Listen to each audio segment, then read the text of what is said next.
The ClevelandMoto podcast is brought to you by Manscaped Lawnmower 4.0.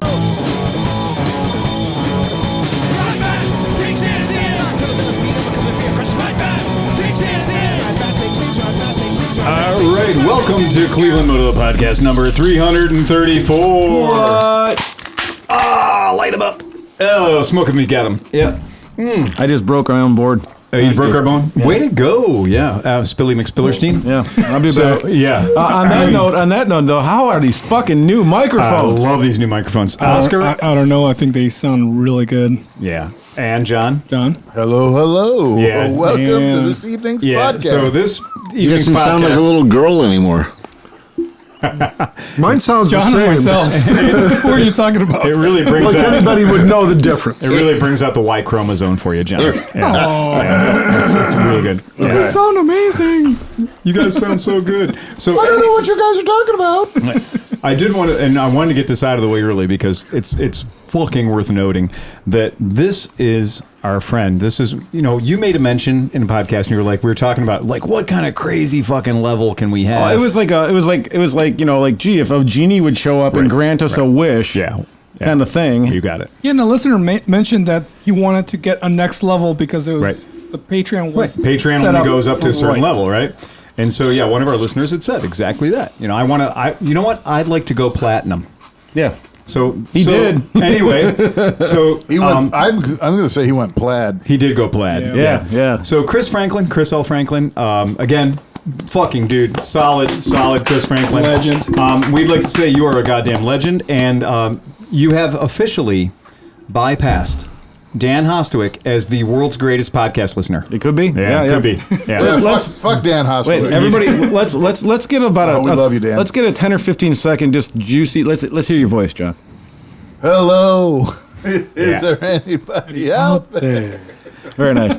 Now that you're disappointed, please Oscar, don't take him back. I'm going to make Oscar read the thank you note. Oh, yeah, the there you note go. from Chris. Which Oscar is also on one of the Shure mics. One that of we these, got, sure, right? yeah. A gift for you. I know it's not brown liquor, but honestly, I'm not the drinking kind. So this seemed like a way better idea from Chris Franklin. God damn, son. Yeah. Thank you so much, Chris. And by the way, that Franklin. does answer the question, can Oscar read in English? Because he can. Yeah. Let's fuck you.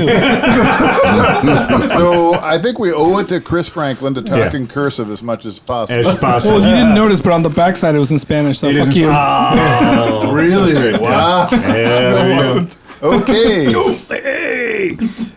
So going on, we'll get the bullshit. We'll get the money out of the way first. Now that we've appropriately thanked Chris Franklin, we're gonna have to have him on. That's all there is to it. That has to So happen. where's Chris Franklin from? Here? Oh. He's from here. In fact, he bought and he's waiting on a Kimco AK550 to show up. Oh. Wait, this is the same guy? Same guy. Holy fuck. Yeah, same guy. So I'm not even in that persuasion, but if he's lonely or anything. right on. So fair game, right? Yeah. So that's fucking super cool. Cannot complain about that. That's just the coolest thing in the world. And we are we'll give just a brief since we're in that paying the bills kind of time frame. Manscape 4.0. I do like the name of the thing. Steve, how do you feel about a performance package? Hey, I actually thought about naming the compound Manscape. Yes, Manscape. I have to give that credit to Johnny though, because That's fucking great. Manscape. I love it. It's a Manscape. Yeah. It's fucking brilliant. That's good because it is also that compound is also vagina repellent. Oh, yeah. There's no way. I've never seen a happy vagina there. No. I think at that compound, if you'd be like, where are you guys going to go this weekend? We're going to go camping. Where are you going to go camping? Here. Well, they're usually not happy with two strokes. caveat And up that's there, Johnny. though. My daughter is happy there, but Yeah. I don't. Yeah, it's not like She hasn't gotten her lady card yet. So she's still having fun with I Dad. don't know about that. Oh, but boy. She's still having fun with that. She's still having fun with Dad. Oh, Yeah. she's awesome. Yeah, that's super fun. I love it. I love seeing your daughter there with her fucking hatchet, with her She camp loves tool, the survival the shovel survival tool. Yeah. that she asked for. That I was more. I'm like, I will fucking get you. Yes, Christmas. Yes. Do you want a What else do you survival want? shovel? I Yes. just got her a paintball gun. Sweet. Oh, that's cool. And he's talking about killing everybody at college when she goes to college. Well, I mean, what you don't realize about the paintball gun is that you can put paintballs in it, or you can CS balls. Pepper balls. Rubber balls. Yeah. A steel ball wrapped in nylon. Well, the point being, a pepper... Any 68 caliber projectile will go through. Very small stones. And very small stones. There's so many things that can be fed through a paintball gun. It's almost upsetting. Yeah, that's so true. Like, you're not going to have to worry at college. You take your paintball gun. Take your paintball gun with you. Put it right to his head. Yeah. Just going to be on my terms. I think it's pretty funny. You'd be the only girl walking around at college with a shoulder slung paintball gun. Like, what you got there? None of your damn business. You want to play paintball. Leave me the fuck alone. Later on, we're going to go. It's a marker. What do they say? It's a paint marker. It's a marker. It's a marker, right? Because you used to be into paintball, right? Yeah. Mm-hmm. That was it. Well, he's been myrtleizing flies with his salt gun. Oh, the salter. The bug of salt. The bug of salt. Yeah. Though I didn't get hit in the One of face. those. I got hit in the face with a salt round. I don't know if Get the fuck out of here. Friendly fire? Nick fucking lit me up when I walked in the fucking lunchroom. He thought you didn't look spicy enough. Although it was awesome when I was making steaks the other day. You were seasoned? And Steve pelleted. I'm like, here, hit me, man. And he's like, Why not just do fucking Mrs. Dash in there? Yeah. Yeah. Well, I say do the... They got the spicy burnt powder, so Yes. they grew up ridiculously hot peppers in the garden. Yeah. Then they dried them. Then Right. they wore masks and everything, and they processed them. And now they've got the spicy burnt powder. Oh my god. Seems like a bad idea, man. That does seem like a bad idea. Oh, I love that stuff. What peppers did you grow? Caribbean Red Hots, which are my favorite. And then these... we actually have... There's like 9 different peppers in there. Yeah. And then we dehydrated them, ground them. Yeah. And then we ground dehydrated onions and garlic and ground those. And so it's like pretty much 2/3 or like 3/4 the hot peppers and 1/8 garlic and 1/8 onions. That's awesome. So And he keeps on going to every time he orders me food at the Chinese restaurant, he keeps on saying 8, 9. He keeps cranking up the heat until, and it's like, which is, it's not even hot. It's not even half the heat of the peppers. Yeah, right. Well, she's like, oh, Mr. Spicy. I mean, I'm not. She calls me Spicy Boy. Spicy boy? Yeah, Spicy she calls boy? me Spicy Boy. Can't put it in the styrofoam box. They She says the nice man who works for you. She calls him where's the nice man who works for you? That's fucking priceless. I love that. I'm sorry. I have a little crush on the Chinese. Sure, man. Bring it on.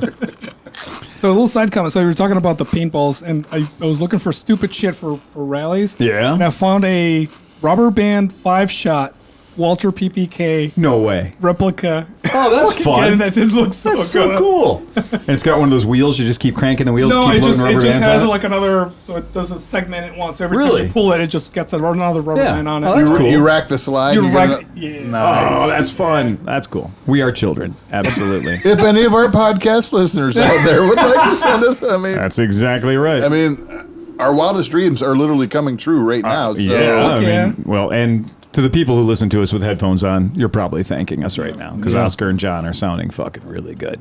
I just don't want to be the fat man breathing. As long as you don't hear me breathing, I'm happy. I do the best to gate all that out because today when I was editing the podcast, somebody was hoofing. Like really? halfway through it, I rendered one out. I heard that, and I like when I hear it in my headphones. Which that is a little. I'm like, not me. Yeah, well, I gate it out. Because like usually breathing is not loud enough where it won't affect the gate. I can put the gate at like negative 40 dB and it'll take it out. But today, I think you must have fallen asleep, so you were going. Was I snoring? Yeah, Doing I probably was that last week. Going extra hard. So I had to re-render it. I was editing the video and everything, and I made sure, and I always go through and like drop every 5 minutes to make Saw sure. the fucking spice. Yeah. I mean, I started listening to it. I'm like, what the fuck is it? Did we turn on a fan or something? And then you hear it's like, every time I video something on my phone and then I play it back, like, well, where's your paper? And I hear, I feel like, holy shit, your father's Darth Vader. That, I mean, really, what it comes down to, you got to understand that we are men of a certain age, right? Yes, Jesus Christ! Welcome to the new microphone. I got something for people who want to fucking get saucy in a microphone. We got He's more like Jar Jar Binks. I figured we'd bust out a 1917 World War I fucking bayonet That's cool. So we could shish kebab anybody who likes doing the ASMR, MSSR sitting there. It was a trial. You wouldn't believe this, but I had one of those in my paperboy bag. Really? Fuck yeah. This is a long fucking knife. You have the scabbard for it? Yeah, of course. Yeah. The metal scabbard. Yeah. Yeah. But this is, this is for an old rifle. This is for an old, Springfield style rifle. I So, think mine was yeah. a little newer than that, maybe Vietnam era, but it was just like that. Had Yeah. the fucking barrel lug and everything, and had a fucking. Oh, yeah. It makes a crazy I'm gonna noise. do when you my pull that. paper route with my fucking. I bought that to be a kickstand on a chopper I was building, and then after I got done building the bike, I was like, it's probably not a good idea. So, it was one of those things. It was just like, it seemed like a good idea at the time. So now it's just living here at the shop. Again, I've in my tenure, 21 years of running a business, I did chase a guy out of my shop one time with my machete. Because I do believe in the visual impact of chasing somebody out of a house with a machete. Yeah, that would do it. Are you kidding me? Yeah, that's it. And so, when a guy comes in and he's talking a big game and he's making a lot of noise, you can threaten to beat him up, but I think he's expecting that. He's probably not thinking machete. Or you can threaten to dice them up. Or just run at him with a machete. Because, that worked. It was good. He got out of my shop quick. I'm crazier than you, motherfucker. Get the fuck out of here. Worst case scenario. I think knives are scarier than They guns. call that the Cuban goodbye. I don't like knives. The whole idea is we have a rule here in our shop, and that Renee's not allowed to date anybody that has snakes, lizards, or swords. Swords? Think about it. It's not a bad strategy. It's not a bad strategy. Hey, man, I'm 45. You ever check out my boa? Yes, exactly. If you've got I'm a snakes, katana. if you've got snakes, lizards, or a North Coast cutlery catalog on your coffee table, Dude, this ain't from eBay, man. I went to Japan. Right. Did you really? Well, no, but my friend was there and he bought me this knife, dude. So both katana, bike, or sword. Yeah. Oh, that's a good one. Right. She's out. Oscar's just like shaming himself. If though. you're double No, katana, fuck if you're double katana, I probably used to train, and I do have a blunt sword back Yeah. home, but because I used it for training. Right. And you owned a back katana home. with purple and wheels. And I had a katana, so I outed myself already. I already told my daughter, I'm like, you do not need to date a guy Right. who drinks, smokes, Right. and rides motorcycles. Right. Yeah. It's I fine. got this covered. It's Yeah. fine. But you know don't what? You don't try to marry your father. She's God's sake. scared. Well, that's what I was going to straight say. already. Like, our daughters have been growing up seeing this. They want no part of Yeah, they this. stare straight about that shit. They are totally scared straight. You Yeah, go that's find a nice boy who's really into Star Wars and Fortnite. and you're like that. good to go. It looked pretty Absolutely. Yeah. good. So Manscape 4.0. Right there. So, I mean, interestingly enough, though, I did use my Manscaper this morning. My upper lip hairs were growing over into my mouth. And, Yeah, you get to I the get point that. where you get the Dairy Twist milkshake and it's hanging on your upper lip, and you can't suck it out so You easy. don't like being that guy. You got to take it off a little bit. And so I did do a little manscaping. Didn't feel like shaving. Uh-huh. Kind of did a little electric Yeah. razor thing just to do the, sort of a Don Done Johnson directly, thing, yep. but it was good enough. I almost look human now. Like, I've trimmed so much of my beard. I lost about 8 inches of beard when Manscaped came into this whole fucking thing. Yeah. 1 inch at a time. Yeah. Feeling a little right. Yeah, because now, like, once But you one get it. thing you will not lose with the Manscaper 4.0 is your any balls. inches of penis. Right. Or nuts. Yeah. You might find an inch a dick or two. You might just be like, son of a bitch. I'm above average. Once you take the bird's nest down, man. Right. It's Yeah. not, you The know. Eagles look bigger. You Right? might be surprised what you find down there. That's it. It's remarkable. One of the funniest thing I think is hilarious is 7,000 RPM. Oh, yeah. 7,000 fucking rip'ems. Yeah, 7,000 RPM. So it's an NC700X. It's an NC700X. That's exactly right. You're nuts. Yep. And you know what? That's I guess that's good for a razor. and it has a 4,000K LED light on it. Yeah, it does. So you can play around in the dark. And if you're in a spot where you're trying to record something and you need a light, It is a perfectly good flashlight. Yeah. It is a 4,000K light. Fucking super cool. But here's what I would like to tell you about the performance package, because there is something that you should know about the performance package. You sound like you're speaking in Indian. Yeah, exactly. So It's the mic. it's He the doesn't have microphone. new one. Yeah, I have it set. Yeah. But you get a weed whacker. So the weed whacker's the hole trimmer, the borehole shooter.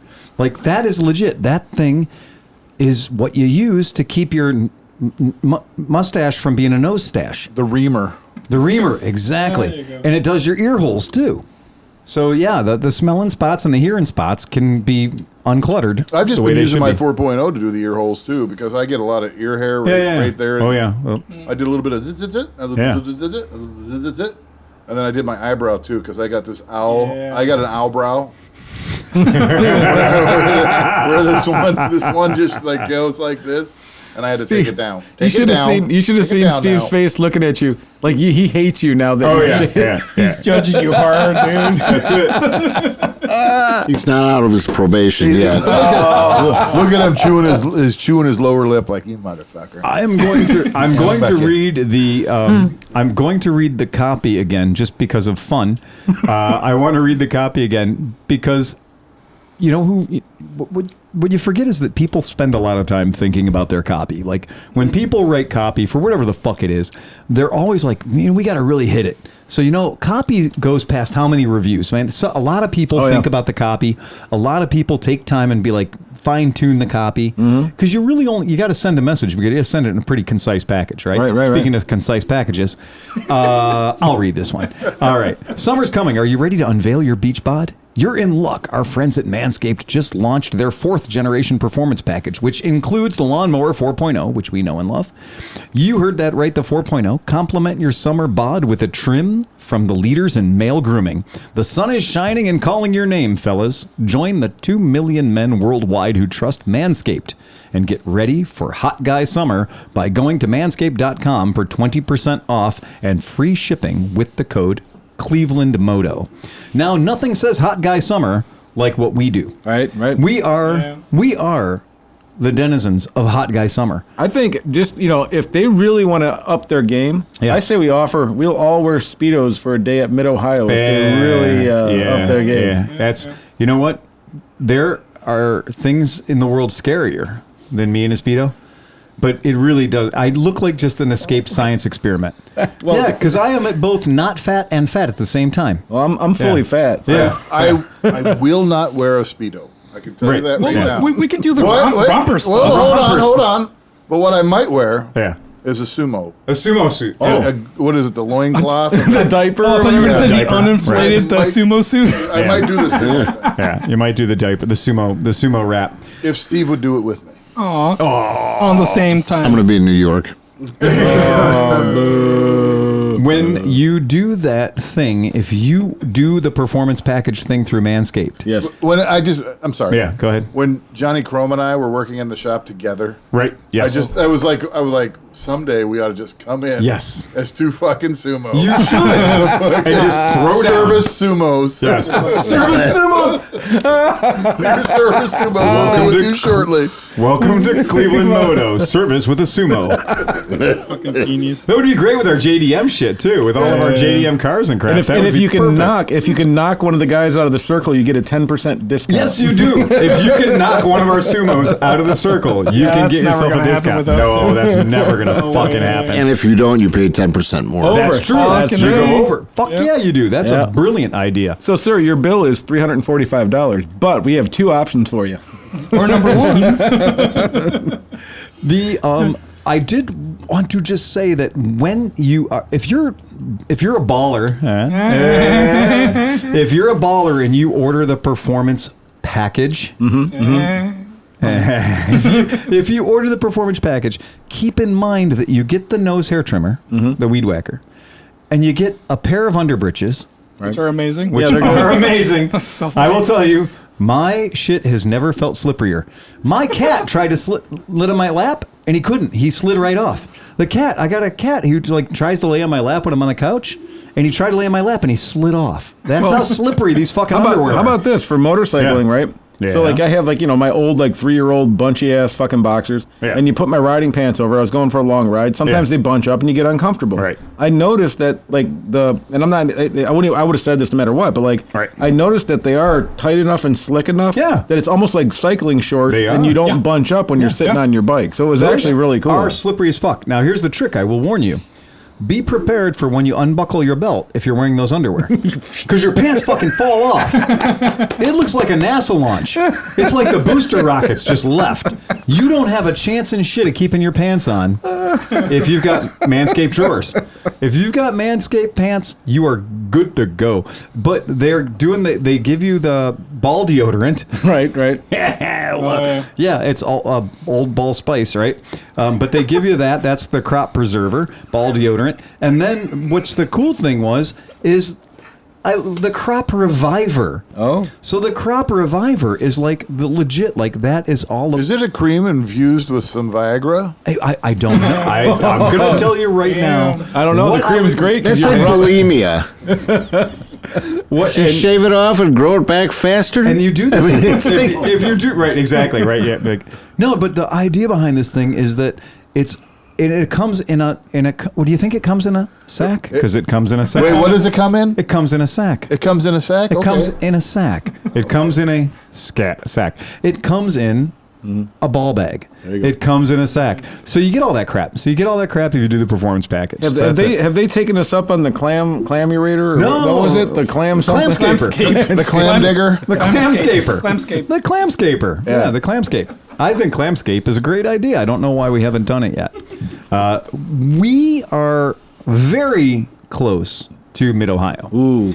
We are getting danger close to MidOhio. I feel like Manscape should have a presence at MidOhio. Do you know who does? Our friends at PB Blaster. Oh, yeah? So PB Blaster is going to have a presence at MidOhio because they're an Ohio company, first of all. Great Ohio company. Justice. Are they Justice Brothers? So we're no longer, yeah. ACF 50 no longer sponsors us, right? No, they listened to our podcast once. Fuck ACF 50. I mean, they just quit. Well, listen, you know no matter what we said about it, fuck them. Right. And I used to work with Blaster, and they're cool people, and like their whole slogan is "Don't bust your nuts, don't bust your nuts. Or don't bust your knuckles, bust your nuts." That's right. Yeah. So they're a pretty good fit with Bust this whole. Yeah. And I like Croyle. I'm about to bust a nut. Steve's like, anything you guys like, fuck you. I like something else. Well, PB Blaster just announced that they have their own version of my favorite product in the world, which is sheep. No, it's not all sheep. Whoa. It's not all sheep. corrosion It's fluid stuff? film. It's fluid film. My whole. When I worked with them, I still have. Lanolin. I still have. I still have a bunch of boxes of stuff. Right. And so the trailer I have, I've coated it every year with the corrosion stop, and it works. It's not rusting at all. It's good. It's good stuff. So we've had a lot of folks that are contacting us via the, because if you want to ask us a question, we will answer a fucking question. It's not a bad thing. We do it all the time. And one of the questions we got from one of our podcast listeners, one of our Patreon members, I might add. Hey, thank you very much. Patreon, you can get in touch with us by going to www.patreon.com/ClevelandMoto. We're living the Patreon life, man. We are living the Patreon Well, most of it goes to our legal defense team, but we won't talk about Thank you it. very much. Yep, that's right. Jackass. So one of the folks was asking about if they want to fly in and they want to go to AMA Vintage Days. Oh, do it. So they want to fly in, they want to go to AMA Vintage Days, and that's a good fucking goal. Yeah. Like that's a team goal. Wait, and you know what? Are they trying to tag along? Or are they like, if I fly in, can one of you guys give me a ride to Vintage And Day? a bike and a steak and a handy behind the trailer. Yes, sure. Why not? yes. I can. Yeah, give you because all Knock the will be fucking there. things. I don't give a shit. And if Knock is there, he'll do it. Yeah, right. So we love you, Knock. John's just waiting to some. He's been preparing for that night, that morning where he gets to go. Those aren't pillows. Exactly. Dude, I'm so sick. You wouldn't even believe what I dream about. Still not healthy. Like, I'm going to put a Craigslist ad up. And I'm like, Just before MidOhio. Okay, right. Just before MidOhio. So Trail 70, $400, brand new, never used. No, this is that's bait. That's bait right there, man. That's catfishing hard. Yeah. No, this is back before Craigslist got rid of their personals. And Oh, yeah. Close encounters. Oh, Yeah. there Would you were like some to good spend a ones. weekend with a lot of guys. All right. That's it.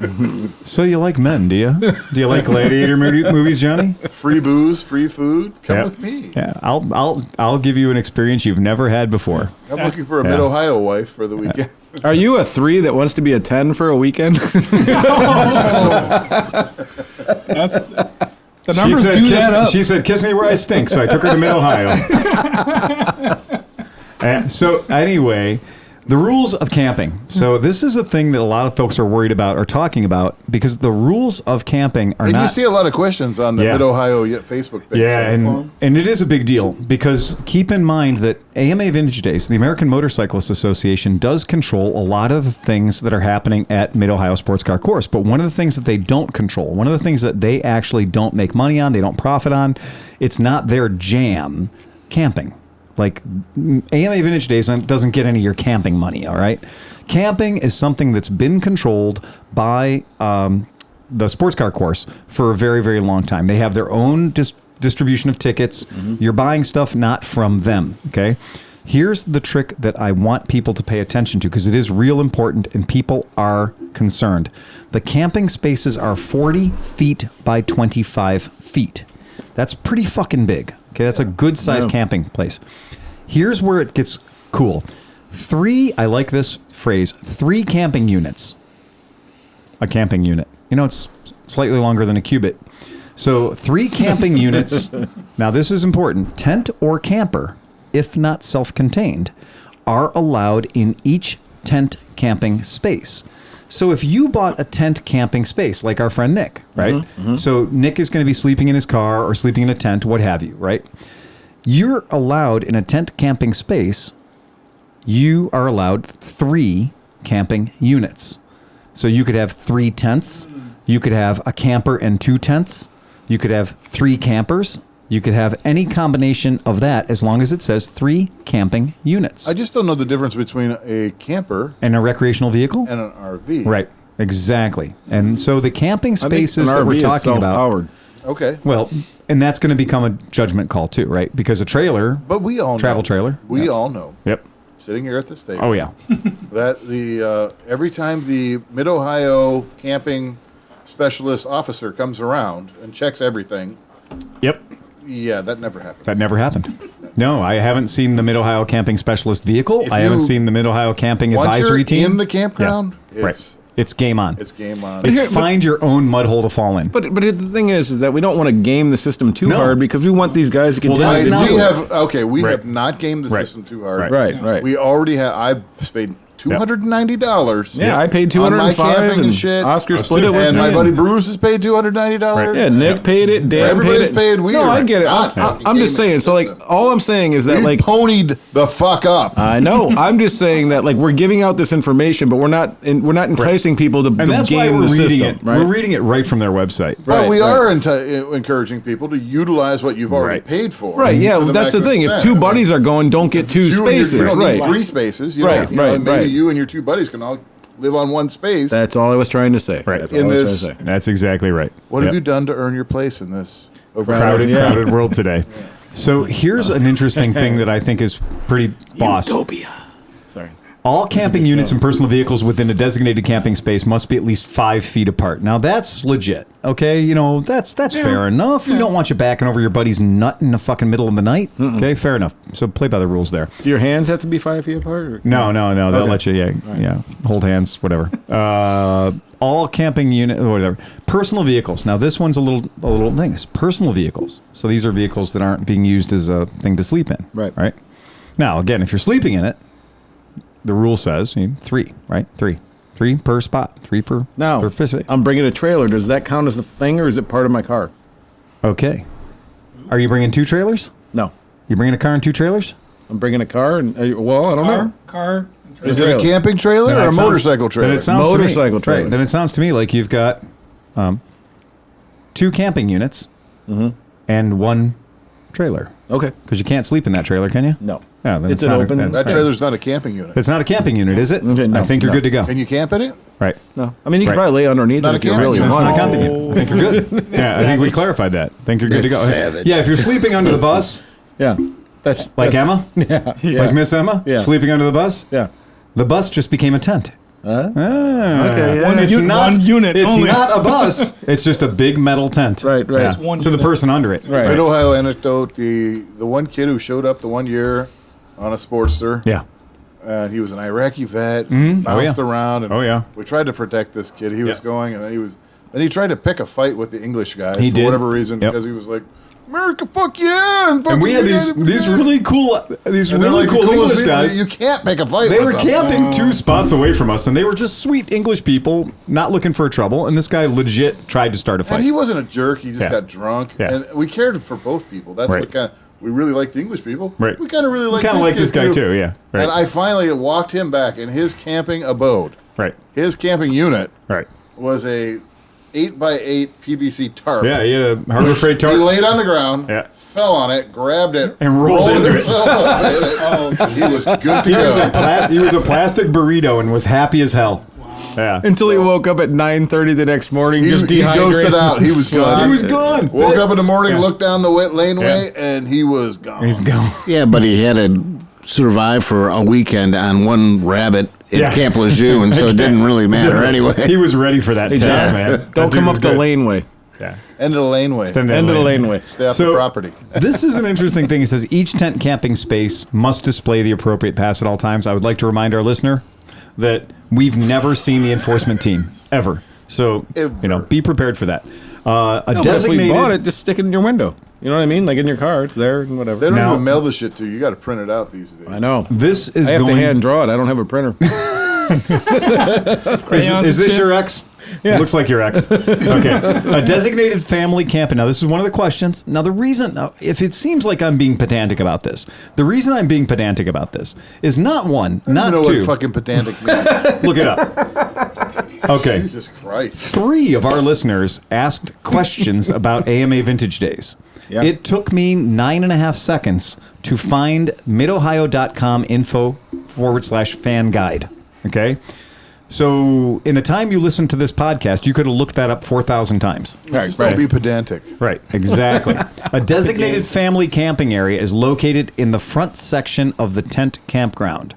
I would like to call attention to that. So, the designated family camping area is where you are going to go if you don't want to be noisy. Or have fun. Right. It is that by the barrels? It is ironically over by the motocross racers. That's on the other side of that area. Well, they just because they know that those guys get up at 6:30, Yes. so they're going to be up and they're going to bed early. They're getting up early, the whole nine. So they care. They care. So if you are like, I want things to be quiet. I don't want to be around a lot of noise. I don't want somebody burning a tire off 9 feet from my head.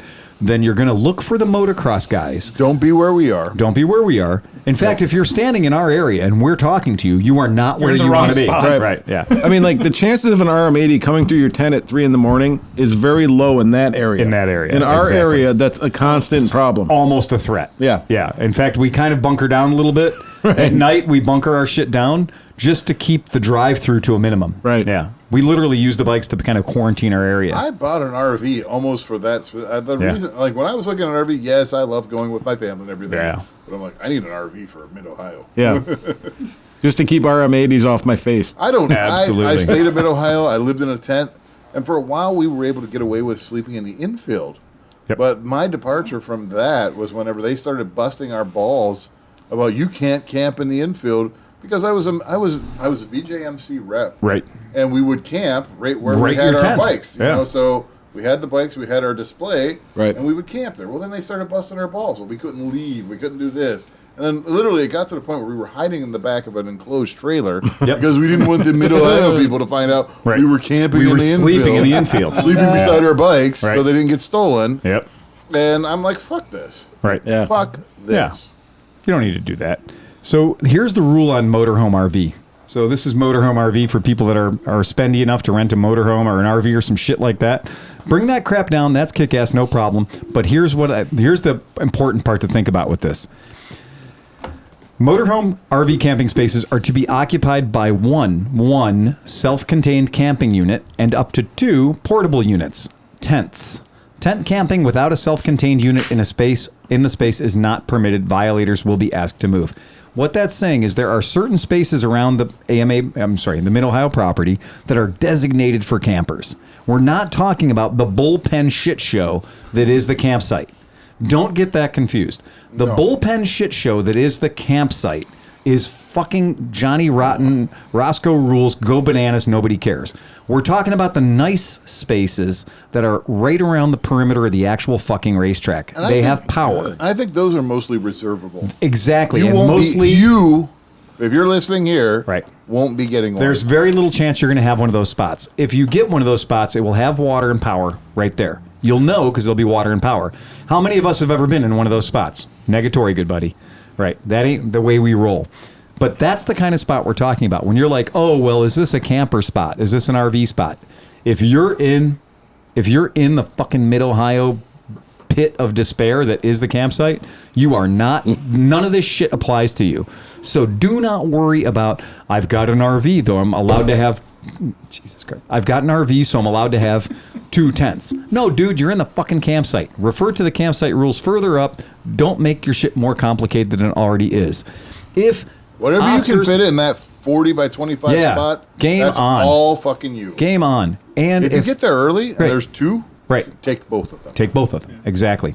So this is a big thing, and I just wanted to make sure people understand that if you have already got a reserved motorhome RV camping space, you will already have a pass that looks like this, okay? This is the only thing that is an actual reserved motorhome camping space because they're fully fucking intending for you to use their power. Where the fuck do you get that? One of our podcast listeners from Canada who can't come to the event had rented an RV and got the spot, but can't use it because he's Canadian and COVID. All right? I could use that. Well, we got 3 days worth. So, yeah. I know. We've had this. We talked about it on the podcast a month and a half ago, 2 months ago. Yeah. Right. Had it for a while. You don't deserve it. So anyway, the point being that this whole thing about this RV reserved space thing, when you're on the website, I know it can get confusing, but remember, you may not be able to get one of these reserved RV spaces because those are the spots that have water and power hooked up. Yep. And full hookup. Full hookup. Well, except for septic, right? No. So there's rules on septic. You just dump that on the ground. Well, they have a place for it. Anyway.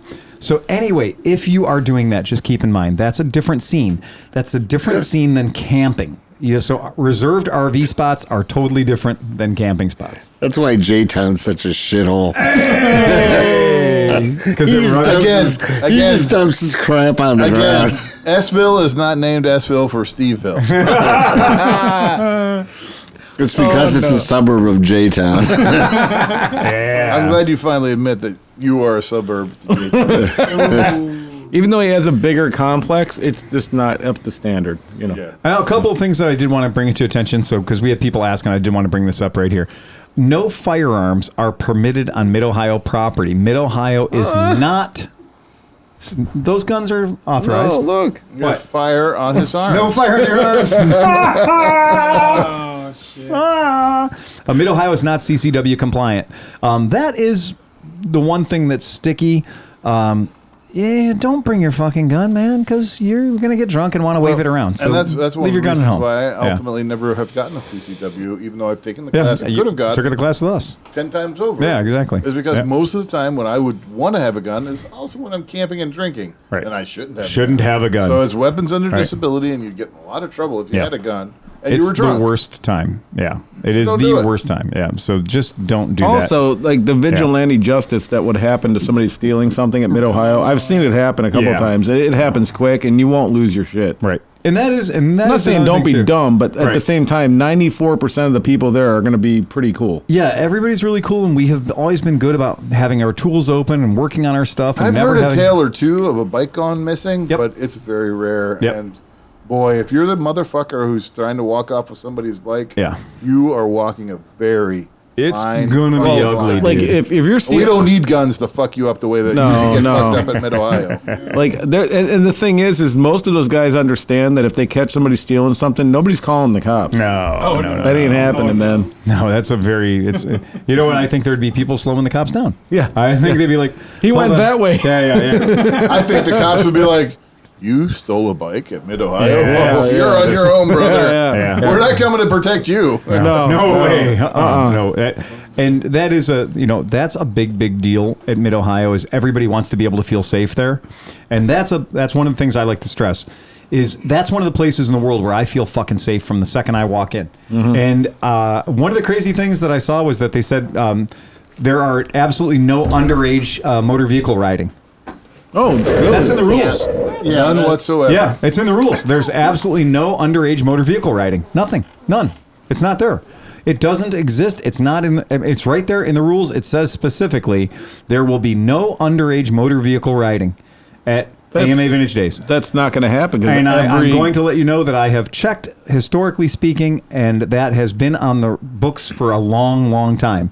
So if you go there expecting somebody to enforce that rule, right, you should not go there. And because, there's a 60-40 split of whether or not I was out of line or the guy, but you definitely can get hit by a small child on a motorcycle. Yeah, they're every goddamn where, right? Right. No, yeah. They're like the bottle kids from fucking Trailer Park Boys. It is true. Show up and start throwing motorcycles at you. Yep, that's right. So that is one of those things I do want you to make. I do want you to be aware of that. There are certain things that will happen there. So if remember that children, kids, offspring, do ride motorcycles competitively. Yep. So you can watch all kinds of kick-ass racing and see 7- and 8-year-old kids, 4-year-old kids riding motorcycles in sanctioned AMA events. Right. We've already talked about how my ass was handed to me on my KLR 650 by a kid on a PW fucking 80 or something. And she was moving. Yeah, I get it. I mean, that chick was, that little girl was on fire. Well, Sleepy got also ran over like a couple of years ago. That's what I'm saying. That's it. Was that the year he wrecked like 8 times and then we pulled a spark plug? No, that was the mini bike. This was on the Buddy. I was fairly sober. And he was being careful because it was a perfect brand new Buddy. It was a brand new Buddy, and I was on gravel, and I'm like, I'm not going to wreck. And then this YZ80 came out of nowhere at like 75 miles an hour. And had you just ignored him like you're supposed to, it would have been fine. Tell me you had no choice but to lay it down. Tell me you had no choice but to lay it down. I can't. I have no excuses. I'm stepping up to the plate. I had to lay it down. Fuck you. I got no excuses, man. I laid it down. But you know what? To the Buddy's credit, it had a scratch. Yeah. That was it. It was fine. Oh, and a mirror. I had to get a mirror from you. Right. Yeah, we got to reset you right up. Yeah. But that is one of those things. So there are things that will happen at MidOhio. And if certain things upset you, keep in mind we're all there for each other's fun. Everything and we're all upsets there. Me. Wow. Yeah, that is absolutely not fucking true. Says the guy who finds the teens on mushrooms and goes and has a dance party with them at 3 a.m. or something. I'm so trying to find psychedelics in MidOhio. It was the hilarious thing because John comes back in and John's like, hey, and all those kids over there. Yeah. I was like, wow, you just got super creepy. Yeah. He's like, having so much fun. It was a good time. Dude, they were. And those guys. It's not even the first year. I've hung out like tacitly with those kids before. Yeah. No, I know. And you do get to know people, and that's a big deal. So they have females. And I'm not. It's not even about me. No. I'm not trying to creep on them. They just have females. Right. Yeah. Which makes it more interesting. It's nice. Right. So to the ladies. Ladies. If you're a 10, you're a 15 at MidOhio. If you're lower, you are appreciated in all ways. It's a whole different exchange rate. Yep. Yeah, it's a different jam. It's a different jam. And I don't think it would be dangerous. Liza got hit on 4 times. No. No, yeah, exactly. No, but if you're a type of person that needs some attention and COVID's locked you down and you have your vaccine and you want some attention, look, not creepy attention, just guys oogling and whatever. We were holding court at our campsite. One year, we're just sitting there, we're bullshitting like we do, just having a good time. Yep. And, Kurt Edwards is there, and he's got his guitar, and it's like the fucking coolest thing in the world. And Cam had like a ukulele and stuff, and it was fucking cool. We had a good go back time. to the guitar part.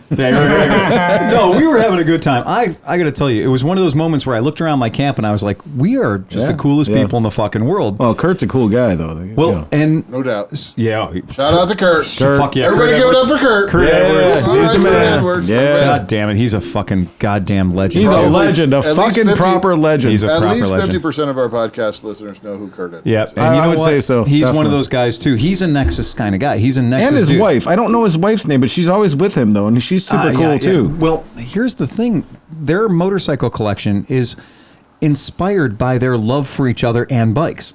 Mm-hmm. So when I first met them, and they're like, oh, well, she's got the CX500. And, but we want to get the Gucci. We got to get the Gucci. And everybody's like, oh. And then I just kind of realized these folks are awesome. Yeah. They are so cool. So nice. I have to talk to Kurt because I think his wife's name is Debbie, if I'm not mistaken. Yeah, Debbie. I sold a Debbie. CX500 and a parts bike to a couple and way back when. And I'm almost, it's probably not possible, but it almost could be possible that I sold it to him. Oh, it ended up there. But I don't remember. I remember that it was going, and I don't know. Well, we did something. He said, I'll see you in a couple of weeks. So he's definitely being there this year. I mean, as he would be, but I'm just saying, definitely. The motherfucker likes to bring donuts.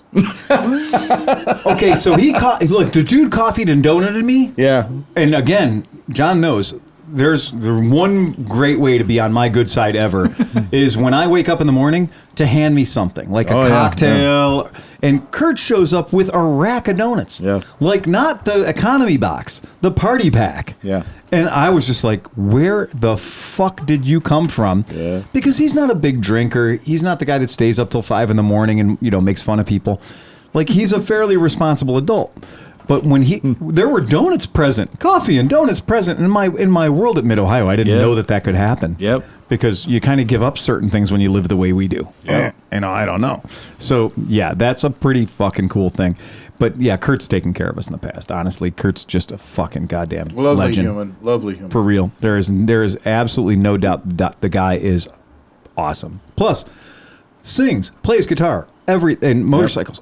So cool. I mean, and sweet guy, just a generally sweet dude. And I do love that. And you just know you're in the zone when you kind of take a second at MidOhio and you just stop and you look around and you go, oh yeah, this is pretty badass. That's what sucked about last year. It's like there's a lot of people like that I've met at MidOhio that you only see at MidOhio. Yeah. And it's been a couple years since we've seen these guys. Right. So here's a cool thing. MidOhio vendors. So if you're a MidOhio vendor, if you got a spot in the swap meet, okay? So if you got a spot in the swap meet, you get some special perks. Mm-hmm. And this is fucking cool. So if you buy a swap meet spot, right, you're going to get a couple of things for your money. The first thing is you get 2 vehicle passes. You get 2 car passes to get your vehicles into the swap meet. Now, the idea behind that is you probably have a van or a truck or a bus or some shit that you're going to have in there. And now you've got a legit pass to get it into the grounds and everything else. So this year, we waited way too long because there was some question about whether or not there were any fucking vendor spaces left. Because everything has been saying since the middle of COVID that the vendor booths are sold out, right? Excuse me. They're not. Okay? They're still available. And you can contact AMA Vintage Motorcycle Days, and you can, in fact, get spots. If you need to sell something, if you want to sell something at AMA Vintage Days, you can still do it. So don't freak the fuck out. Don't be like, oh, I didn't go because I couldn't get a vendor spot. I couldn't get a spot in the swap meet. No, man, it's good. You're fine. Don't freak the fuck out. They sent me a map, and then they sent me a list of available swap meet spaces. And I took my map and I colored all the available spots green. Right. And it was fucking amazing how many spots were still available. Right.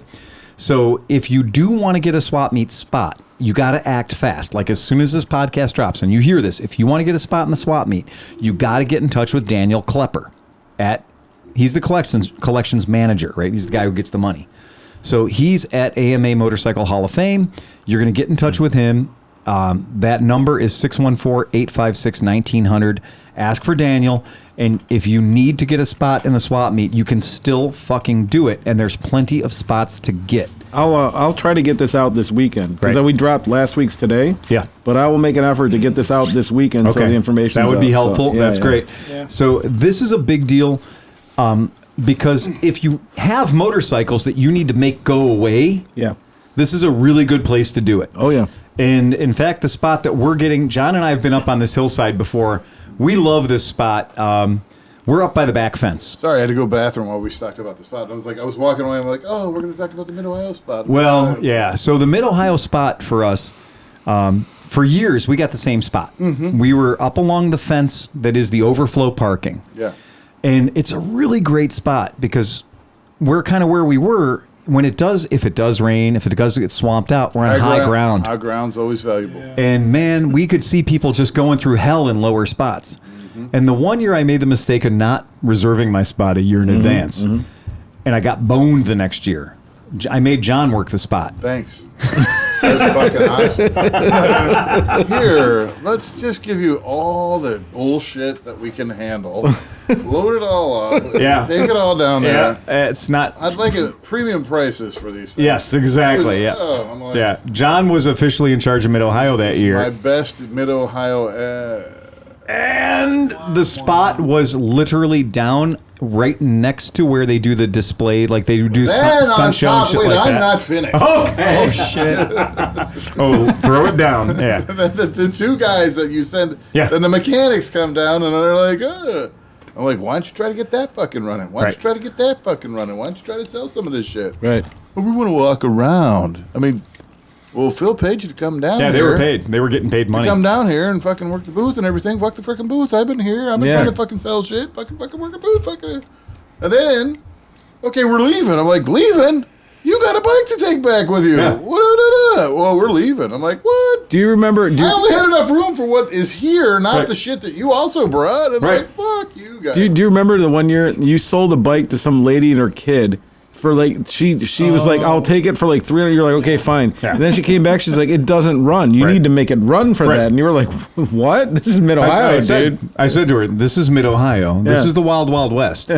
Like, it didn't run when you bought it, which means it isn't going to magically make itself run on the way back to your tent. It was listed at whatever, and Yeah. she bought it for whatever. Right. And that point, when you offer that low of a whatever, Right. you're buying it as is, as it sits. I'm going to tell you, there is a rule in the state of Ohio that says all used, that means pre-owned if you're a millennial, that means all used motorcycles are as is, where is, Right. by law, right? So if you go to MidOhio and you buy something and it breaks on the way to your house from MidOhio, Sorry.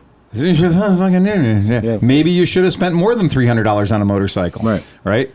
Because it turns out if you spend $300 on a motorcycle, you're taking your fucking chances. So anyway, and that one wasn't even advertised as being running. No. That was straight up. That was straight like, it's a project bike. Good luck. Yeah. It was a Yeah. one You pushed it away. Yeah, you did. Yeah, You pushed right. it away. She right? did. I remember, Right. yeah. Yeah, she pushed it away. So anyway, that's the thing. You can still get fucking booth space. So rock on. If you want to do some So, shit. did Yeah. we get the booth space? We did, John. Nice. We did. And we got the one that we wanted. So You know, I mean, I'm not going to say there are very few people. There are probably a lot of people out there Right. who do MidOhio every year. Yep. But as soon as I saw Phil post up about he put out the plan for the booths and Right. everything. Yeah. I'm looking at it. I'm like, okay, it's just a bunch of spaces and numbers Yep. on a sheet. But you're we home. know But, it. but You're we home. know it well enough that Yeah. I'm like, well, I know that's the bottom row, and that's this, and that's this, and I know what those spaces are like, and this space Yep. is like. yeah, there's So- our area, and I that's picked whole up the thing. phone and we had a quick conversation Yeah. because I know a quick conversation is a good thing to have because spaces are getting taken minute by minute Real by minute fast. by minute. Yep. Yep. And so for us, we're going to be right up there in the top row, about in 3 inches or 4 inches to the right of the G in the word parking. So we're going to be in those single spaces. And here's the idea behind that. John and I are talking. We've done this once or twice before. It's a Pez machine. We'll park our fucking trailer Yep. right on the other side of the fence. And if one bike sells, we just put another bike in the spot. Yep. And that's it. And just keep loading up the spot. And that's a really Yep. super high traffic area. Yeah. Yep. You know, everybody has to. You go up and down the aisles, but Yep. everybody has to go Crosswise. Crosswise. Yeah. Yeah, Everybody does. And so there were a number of spots And available. luckily, there's an exit right there, Yeah. but you're not Yeah. on the end.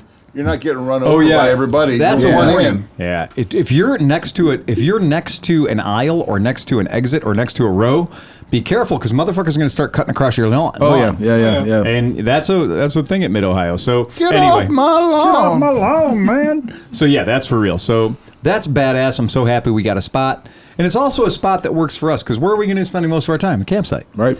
And then, but if we want to go check on the spot or go dump something off in the spot or pick something up from the spot, this is a really easy spot to get to. You don't have to fight your way through all the aisles and everything else to get to it. Did you get a jetpack and a Ring doorbell that we can put there so you just know when people are that's there? a good or not? idea. Yeah, that's what I'm saying. Man, Man. I didn't think about that. Yeah, that's dude. pretty badass. I have a couple rings, so we could do that. Yeah, we just need a jetpack to put it on Wi-Fi and send it to our Honestly, phone. if you throw a cell phone number up there, somebody's going to call you. And or if you Yeah, but bolt, dude, think one about of your neighbor to the left or neighbor to the right, they got to take a break. You But gotta think take a about break. it. Yeah. You're Everybody sitting helps there. everybody You got out. this thing Yeah. on a stick, and Right. you see we're drinking at the Right. thing, right? Yeah. Guy approaches, you're like, "Hey, what's up, dude? Yeah, you want to buy exactly. that bike?" Yeah. I did that to my wife this morning. She came out on the front porch, let the cat out, Right, yeah. put him on a little leash. I'm like, "Hi, honey, how you doing?"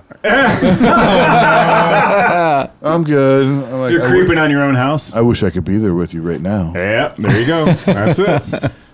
Yeah, baby. And then you realize you got your neighbor's ring. Yeah, that's it. yeah. Whoops. Ooh, nice cat. And then I realized I'm at the shit plant. Hey, wait a second. Could you do that? Wait a second. I got a question. If Asking Trevor to take his shirt off. No, I don't want Trevor to take his shirt off. He just wants you, baby. Look, he's got a little stain on here from his tummy stick. Well, I think it's from your tummy stick. I got a question. If you go to your Staring neighbor's, down the barrel. if you got a ring on your house, right? You got a ring on your house. It's Wi-Fi, right? Right. It's Wi-Fi based. Yes, sir. So if I take the ring off of your house at night, so I sneak up to your house and I take the ring off of your front door and I put it on your neighbor's front door and swap. Yep. You're both within Wi-Fi service of each other. Your shit's still going to work. Yep. And you're looking at. But you're looking at the neighbor's shit. Yeah. And the neighbor's looking at your shit. Yep. That's hilarious. Yeah, but now Amazon's using part of your bandwidth. Those are Yeah, connected. yeah. They're all connected. Yeah. There's a ring in Grandma's bedroom. Right? Hey. One of my favorite What's things. the URL to that, baby? The funny thing Granny is, cam. the funny thing is she doesn't understand it, and when the blue light lights up because there's motion, Right. Yeah. she's like, "Oh, there's somebody at the front door." Oh God! no, not really. No. Not actually. John's at your You back gotta be door. careful. You really, really have to be careful when you tune into that fucker. Yeah, I totally get that. Yeah. There's things getting rolled up that you don't want to know about. man. That is horrible on every horrible level. That's fucking terrible. Yeah, that's You why. got a Oh, smart. that's my life, motherfucker. You get a smart TV that actually No, I'm saying he accidentally needs to take sucks that into shit the off of work. You know, he's watching it on the smart TV at work, and we just have to turn that stuff You're the one that on. made it to screensaver. Oh man, that is painful. I don't like anything about that. That's frightening me. I don't like anything about that at all. So tell us a little bit about the AMA Vintage Days bike you bought and rode here tonight, which is a fucking. Why is it not sitting right here? Why are we I don't looking at know. my buddy Psycho instead I of don't looking know. at your cool fucking bike? Well, that's the SP 250 I got. I put a little love into it. Yeah, you I did. changed a Now, little wait a thing. second. What makes that a Mid-Ohio bike? What makes that an AMA Vintage Days bike? Because it's not new and it's vintage, and I wanted the bike. I'm sick of taking buddies and fucking China Groms and other shit to ride around. I wanted So to take. this is the perfect romper stomper. It is, yeah. It's comfortable. It's a Ohio. couch. It's It's reliable. It's knobby, so I can get through mud. And it's nice, guys. Like I'm going to be surrounded by older men than I am, asking about the bike while I ride it around, which is exactly what I wanted. So it's perfect. That's exactly what I. Yeah, but a buddy's more perfect It is because it's got a flat deck and you can carry everything you want Yes, right it on the is true. deck. That is absolutely true. I've seen on eBay, if I really want to, I can get a rack for the back of my SP. So it'll, yeah. I get that. But I do love it. It's a nice bike. The SP, the SP is kind of that perfect 70s, 80s slash, you know. It's one of the few bikes that Dirt I, bikes, and, yeah. and Oscar nailed it. It's one of the few bikes that I will accept gold rims on. Yeah, That and an yeah. Africa Twin. Those two things are the only two things that are allowed to have gold rims. Yeah, I will be the first to admit I am completely gay for gold rims. I will take gold rims on anything that show up. I don't care.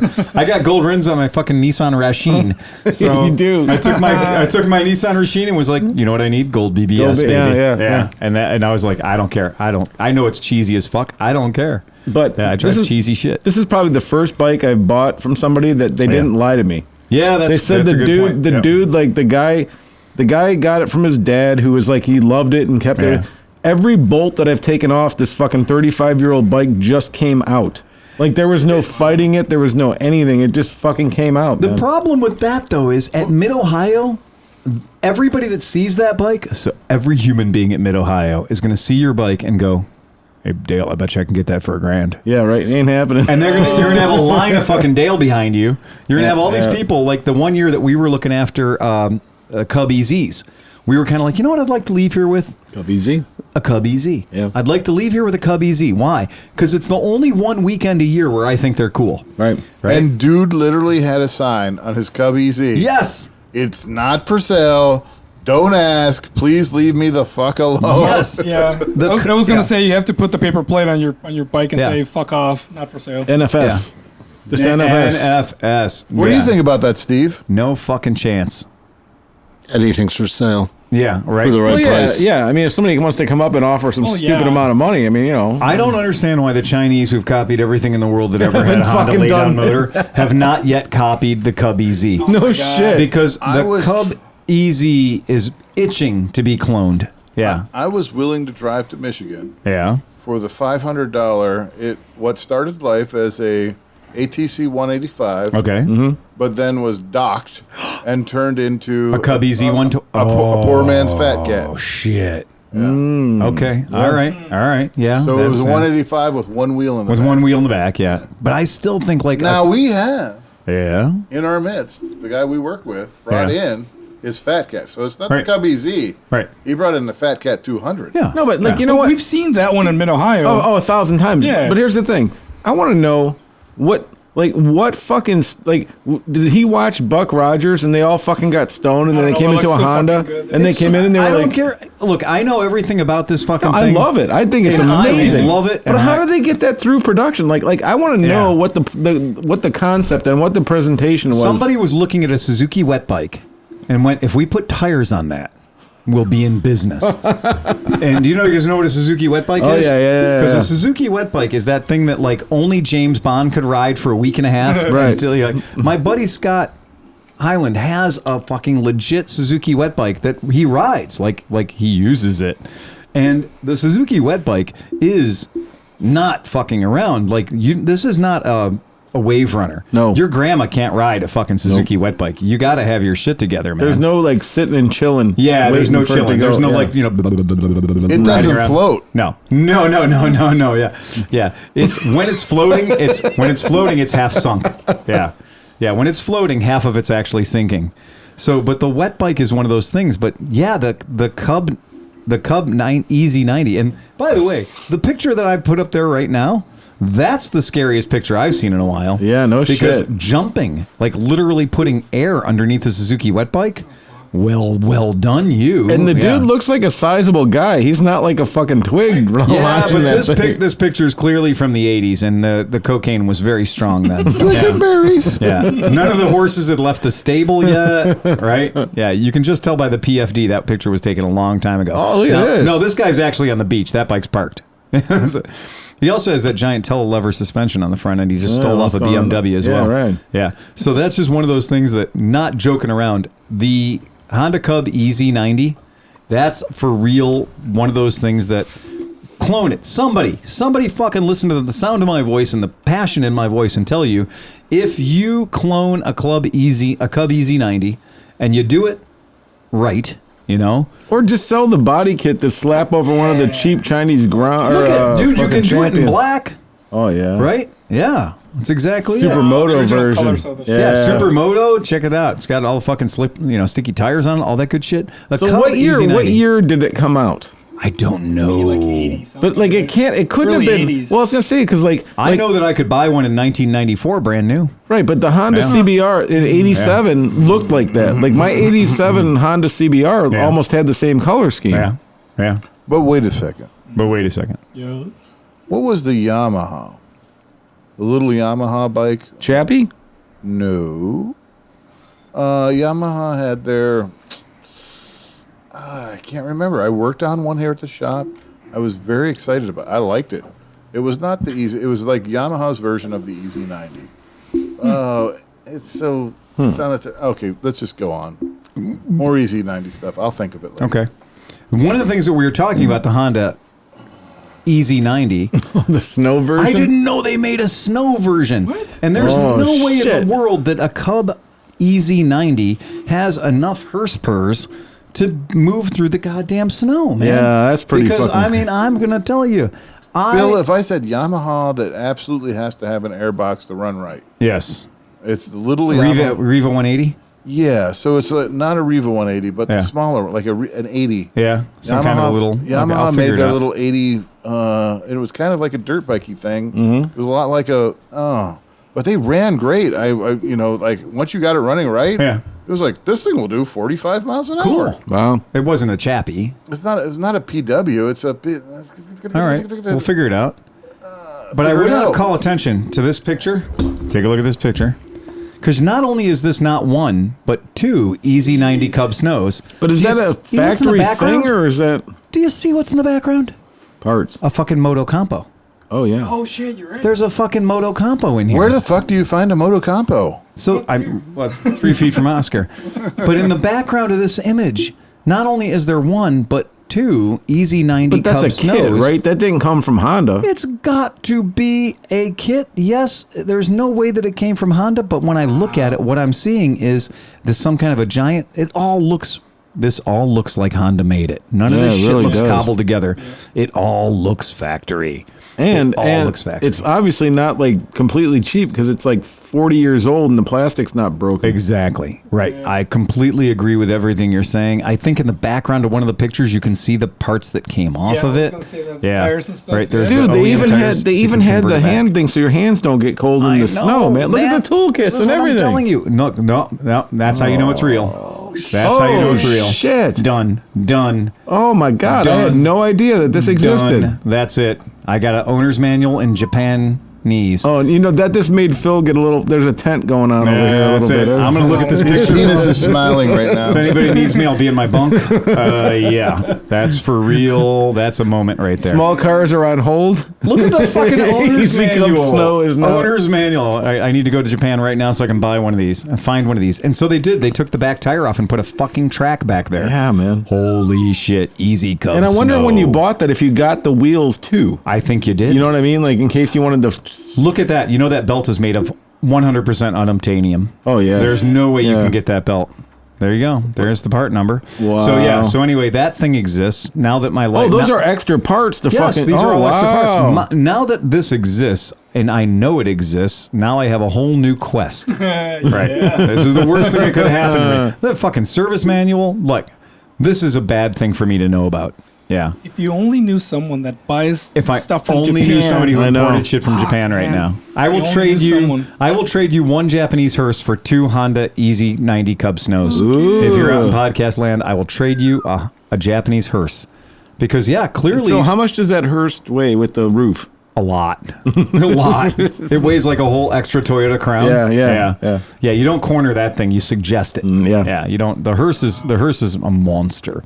But yeah, how badass is that? So John's looking up his Like special Yamaha. what rate springs are in the back? What do you The got? wrong ones. The wrong ones. I can tell you that. Whatever rate springs are in the back of that hearse right now, Wrong. I need stiffer ones. Yeah, for sure. And it's got truck tires, like proper truck tires on it, because again, they took a Toyota Crown, Right. which is not a tiny car, Nope. and then they put a house on the back. Right. Yeah, that's exactly it. A brass house. Or A whatever brass the fuck house, it's right? made out of. I don't know that's what it's it. made A out of. wooden brick brass house in the back of a fucking in the back of a wagon. So anyway, that's cool. But yeah, there's going to be a logistics thing because did I mention that one of the other things that's cool about having a swap meet spot? You get to get there Thursday morning at 0700. Oh yeah, I'll be there. Oh, that's pretty cool. I approve of that. That's neat. Can square away shit for your friends, right? You know.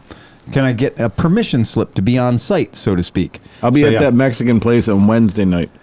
Oh, enjoying a cocktail. Right. You know what? Get there early and befriend your servers. That's a good idea. I like everything about that. Why did I not know a Honda Easy Cub Snow existed? Because nobody did until right this second. Yeah, man. but what I'm like, the more that I dive into this pit of despair, the more I'm realizing how fucking cool they are. And again, the 90cc thing's got to change. We can put a 140 in there. And 10 fix minutes that. ago, Phil was like getting up on the Easy Cubs, and now it's the Easy Cubs Snow. Well, I gave up on Easy Cubs, man. I gave up on Easy Cubs because they just kind of were like, oh yeah, you don't want to be the guy that's that guy. And at MidOhio, everybody wants an Easy Cub. Right. Hey, John, are you talking about the RS90? No, what I'm It's a talking- Yamaha. Yeah. I'm talking about like a 1986 Yamaha Zuma. Oh. So they rebadged the Oh, you scooter. mean a first Zuma? Yeah. The first Zuma. Yeah. I know what you're talking about. Yeah, that was the very first Zuma.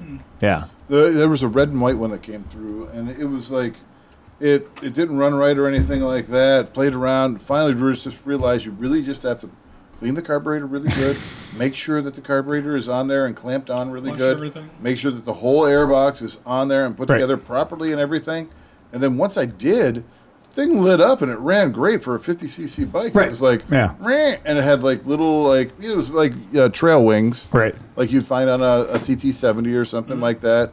It came in the colors of white and red. Right and red, yeah. And it was a cool little bike. And it was before the Zuma just became a scooter. It was before the Zuma just got relegated to the land of just being a fucking Zuma, like just being the standard. Early Zuma. An early Zuma, yeah. And that's It's and that's very what it close is. to a Easy 90. Yep. And the and I can't remember because I used to be into that stuff, but the early Zumas had a different motor. I think they were a vertical motor as opposed to a lay down motor. So I think they might have even had a Minarelli in them because some people are going to be aware of that shit. But they're, and I think in Japan they were called BWSs, a BWS Fide. So but yeah, they were cool. Yeah, there was nothing wrong with those. I had a lot of fun on the Zuma. In fact, during the blackout, I had a Zuma. Oh yeah, and I was just cruising around in 2003, whatever. Super fun. Oh yeah, yeah, super Come on fun, and super zoom. cool. Come on and zoom. Come on and zoom. I had a 70cc Melosi kit on it. It was kind of nice. Yeah, we had one come through the shop that somebody just put everything in the goddamn world on. And I was like, yeah, okay, it's a Zuma. All right, I'll check this out. And I was like, whoa, this thing's got a little rip to it. It does. Yeah. You had to put the expansion pipe with the curl over fucking, big stinger expansion on chamber. it and stuff. Yeah. Yeah. I Zuma, still would Zumas. love to find a Rattler 110.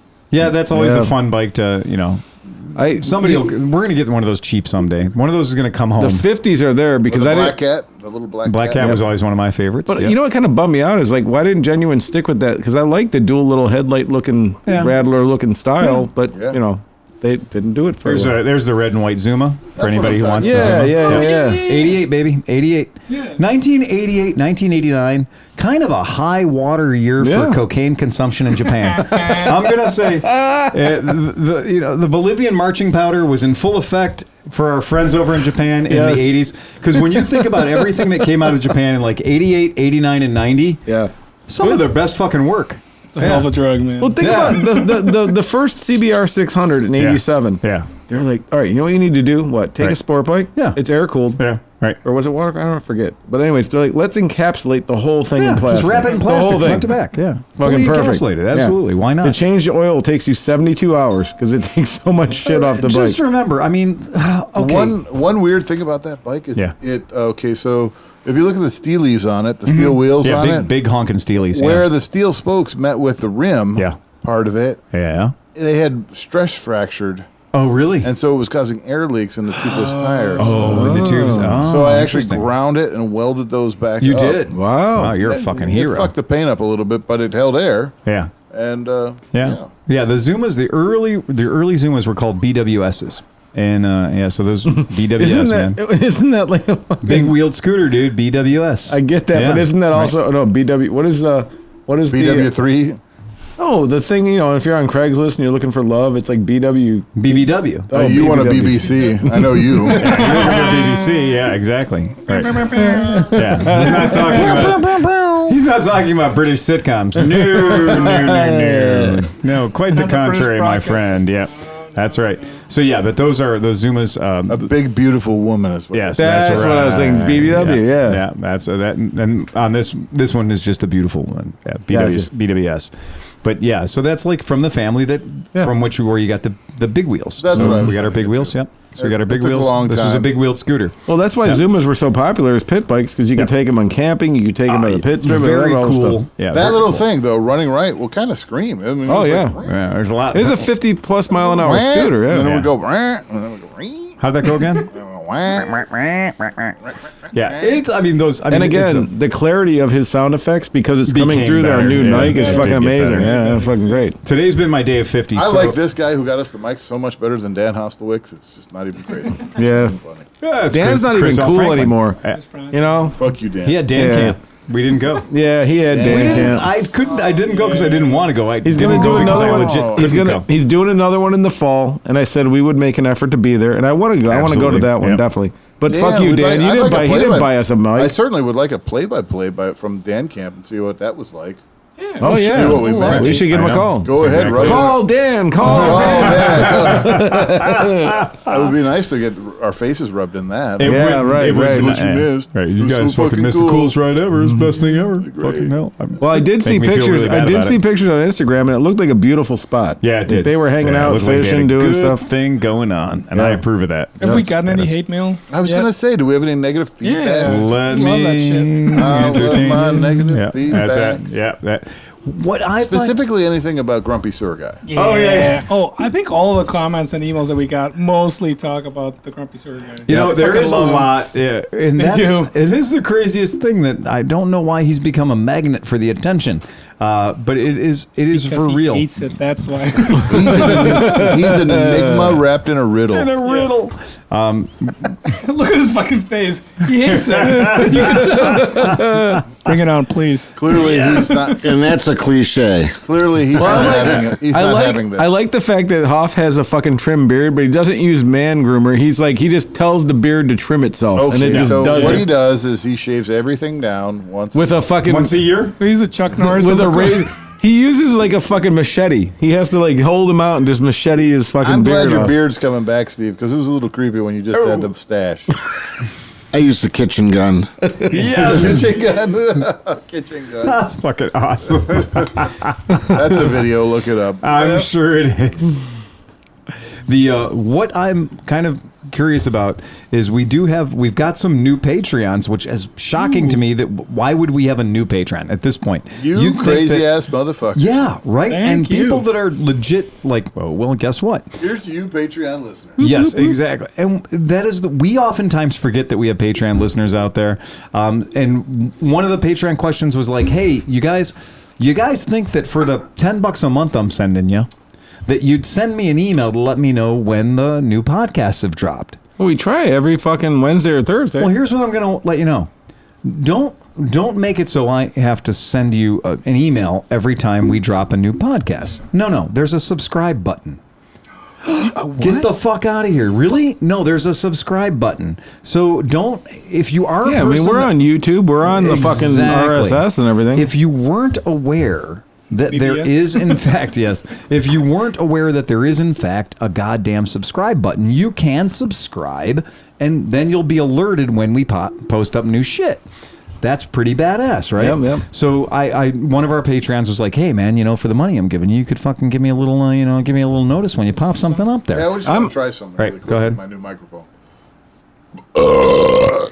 Jesus Thank you. Christmas! well what done. The fuck, but man? that did make a burp sound good. I'm not gonna lie. man, that But no, but how about this? How about this? Man. Send me. I will Something's dead inside of personally, you, buddy. until we get to like 1,000 Patreons, right? At that point, I won't be able to do it. But if you give me the list of all the Patreons, I am happy. When I am uploading the fucking podcast, I am happy to email these guys and let them know that the podcast is coming. Small Yeah, there you go. mailing I will list do it. of- Yeah. Fine. So here's an interesting message we got. Do you guys remember Chris Smith? Who is he? Inception, Chris Which Smith? one? Number one, number two.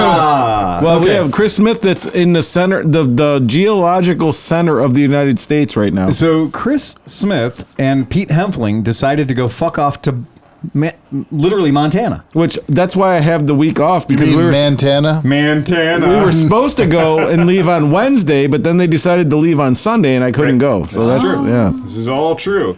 Every word of it's free. Are you sure that wasn't by design? I'm sure they fucked me. I think when I told them they wouldn't be able to fuck me, then they fucked me. They wouldn't fuck Yeah, you with, yeah, with yeah. Steve's dick. Yeah. So they did. They fucked off, and so yesterday, I think it was yesterday. Yeah, yesterday, I got a phone call.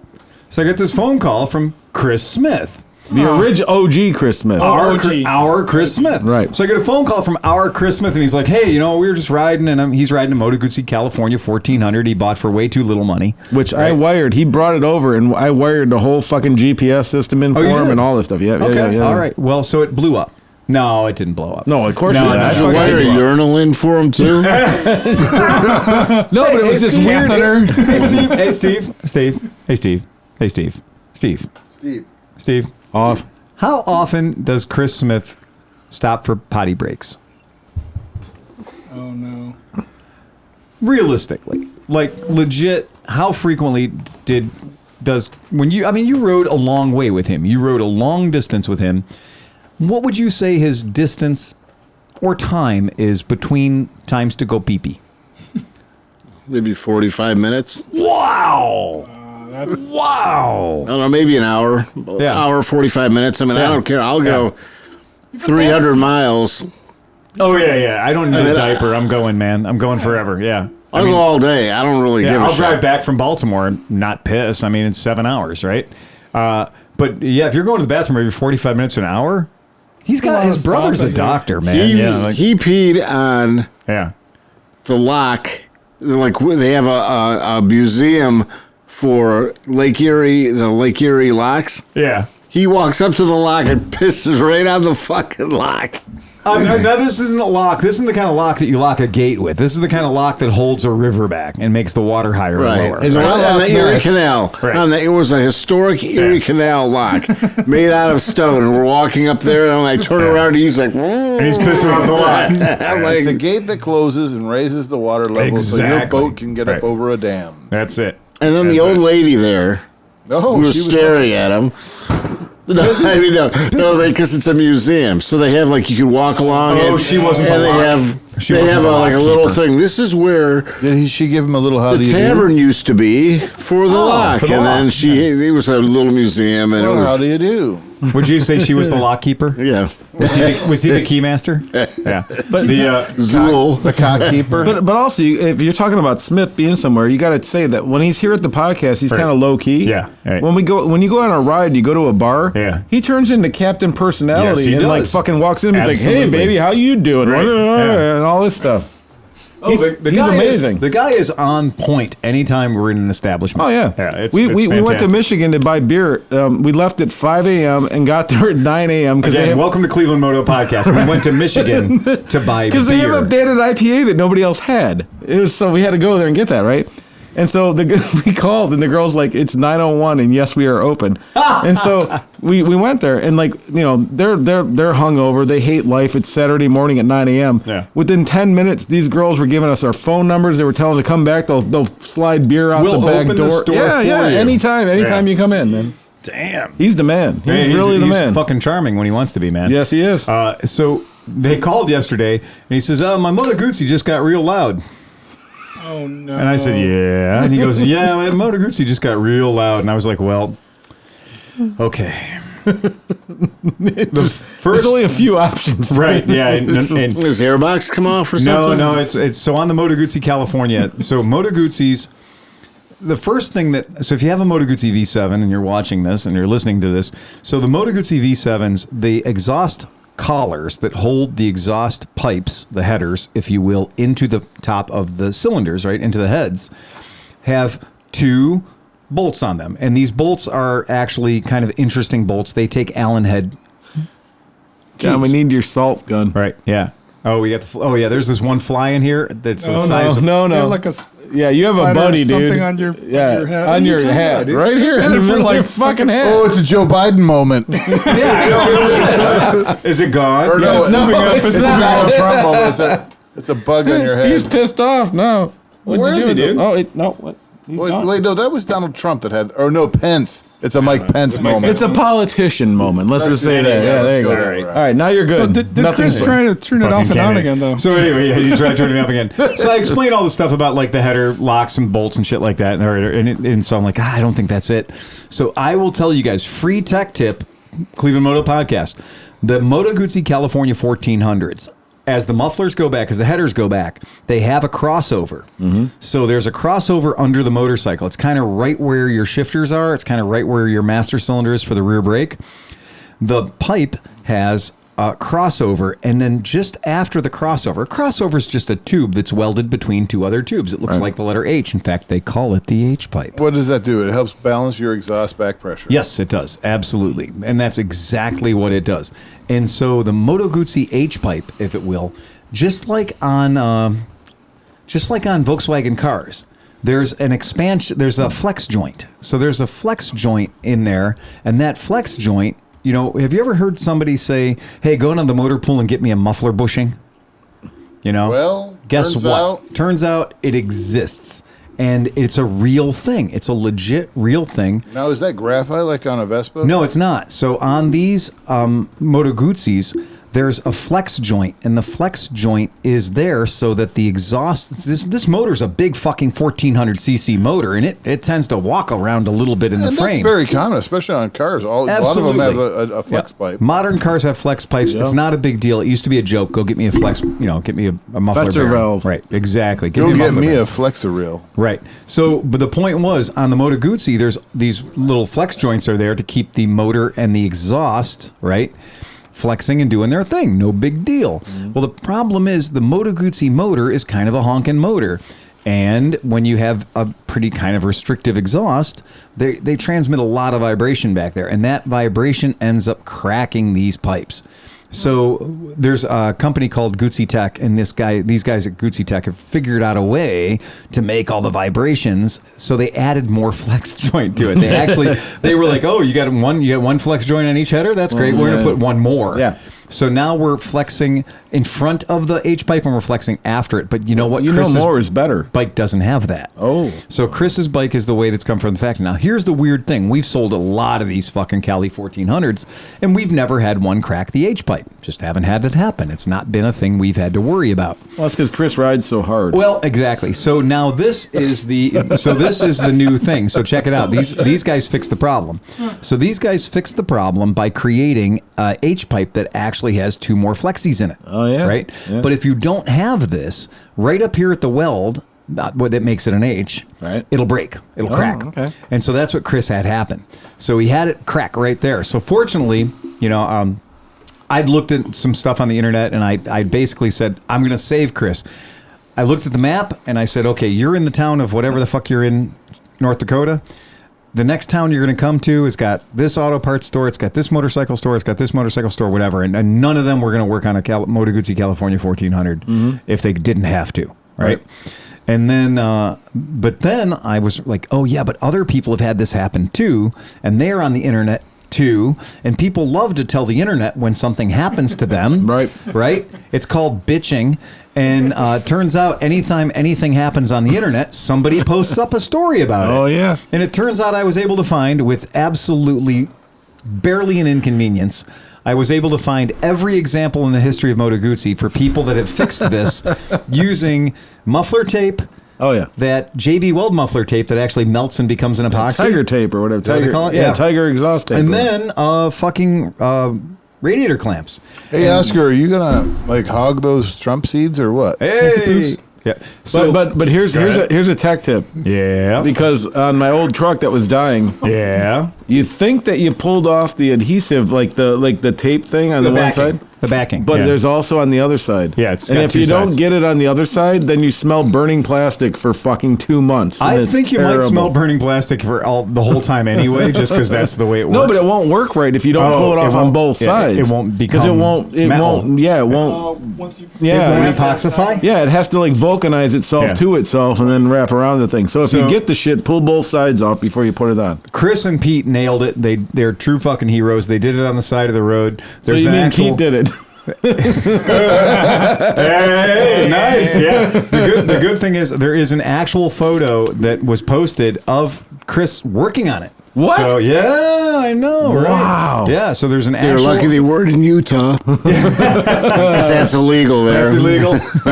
Yeah. So I actually have a real picture of Chris mending his motorcycle. It looks like he's just holding it. He might just be holding it. I don't know if he's actually mending it. That's just for Instagram. But That's that's bullshit, it. dude. So we'll post that up. That'll be our picture that pays for the. Well done. Yeah. So it's photoshopped. So Chris Smith and Chris mended his motorcycle. So without anything, but that's what you do on a long road trip. Yeah, you got to make it work. Figure it out, as they say. So that's badass. Oh God.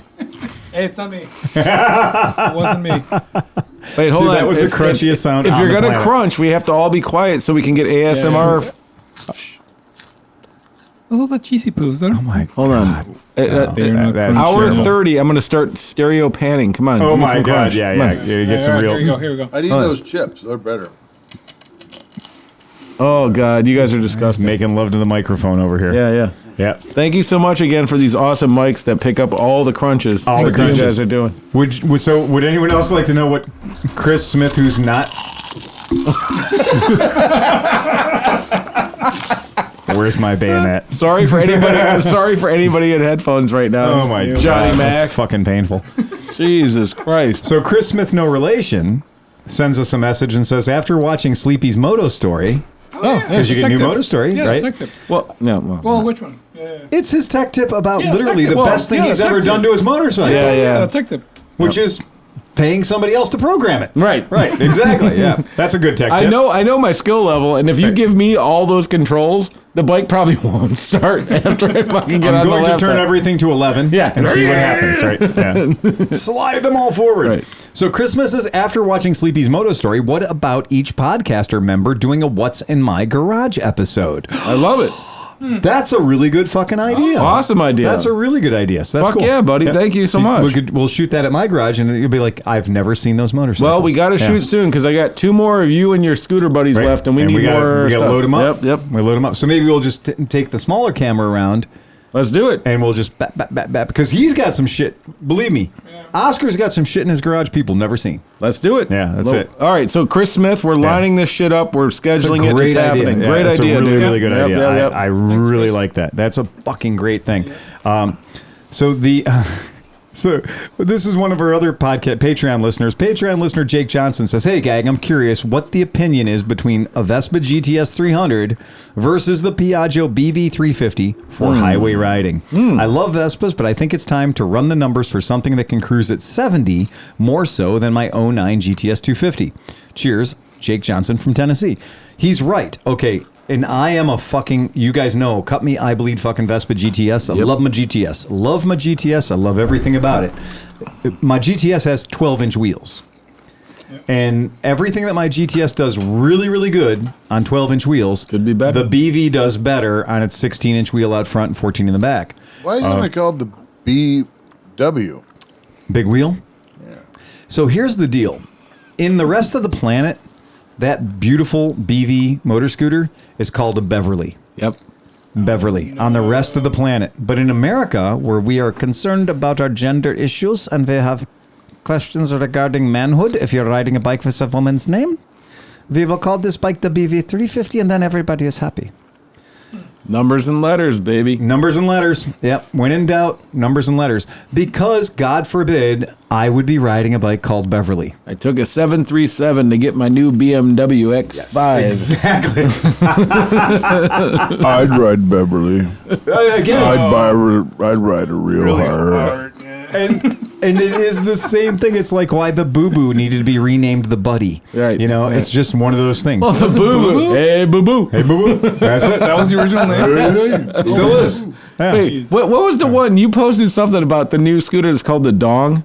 The Dong Fang? Yeah. The Dong Fang? Yeah, absolutely the Dong Fang. Yeah. Yeah. They have to do a little research. It's a little Dong bit. and Fang. Right. Can you get it in a stretched version? Can I get a long Dong Fang? Extra long time thing. Extra long Dong No Fang, more please. Yankee me wanky donger tires. I want no fang with my wang. Nice. So Jake. So I mean, that's the thing about that BV. I mean, I'm absolutely going to make it clear that the BV, as far as I'm concerned, the BV is fucking amazing at freeway travel. It's a really, really good scooter for covering a lot of distance. Making fun of Harley guys. It's all It's a good, good man. bike. I rode my 500 Yeah. for like 17,000 miles Yeah. on the freeway. So Yeah, and as much as I love it, now look, if I'm going to look at something, I want to look at a GTS. To me, the GTS is prettier. I like the way it looks. I do. But for the performance, for the handling at high speeds especially, the fucking BV is a rock star. Well, you know, Yeah. this brings up a really good point of like having your motorcycle fantasy and your Right. motorcycle reality hit you in the Yeah, face. that's true. Because I had that hit me hard because my motorcycle fantasy was ADV riding. That's right. But we Yep. live in Cleveland, fucking Ohio. Right. And to get to anything cool is fucking 4 hours away. Absolutely. And it's a whole thing. Yeah. So, you know, I had to adjust what I wanted to do. So this dude needs to sit down and say, do I want the fantasy of having this awesome, cool fucking Vespa? Yep. Or do I want the reality of having a fast, big wheel, fucking highway capable bike? You know, Yep. like you just have to face what you're actually going to do with it and then embrace it. And so he follows up and he's like, hey, man, I'm going to get some crash bars. Okay. Right? I'm going to get some crash bars. And that said, right? Are there any must-have additions to a large frame Vespa that you must have on your Vespa? He says he wants to do it right, and he's curious what you guys think about getting shit for your Vespa. He's got a top case on the back. He's got a windscreen. Good. And the crash bars I'm getting are the Faco ones that come with a front rack. The fucker ones? The Faco. As opposed to the fuck you. Fucko, right? So here's the one thing that I'll say about crash bars when you're talking about a Vespa GTS. This is important if you have one of these bikes. Pay fucking attention to what I'm saying about this thing. The crash bars that go on the back of a Vespa GTS, the cowl protectors, if you will, those crash bars that go on the back, you got to be super fucking careful because the bracket on a lot of those crash bars. Wait. Yeah. Go ahead. They're crash bars. Yes. Why should I have to be careful Right. with a set of fucking crash bars? Yeah, okay, here I'm going to tell you.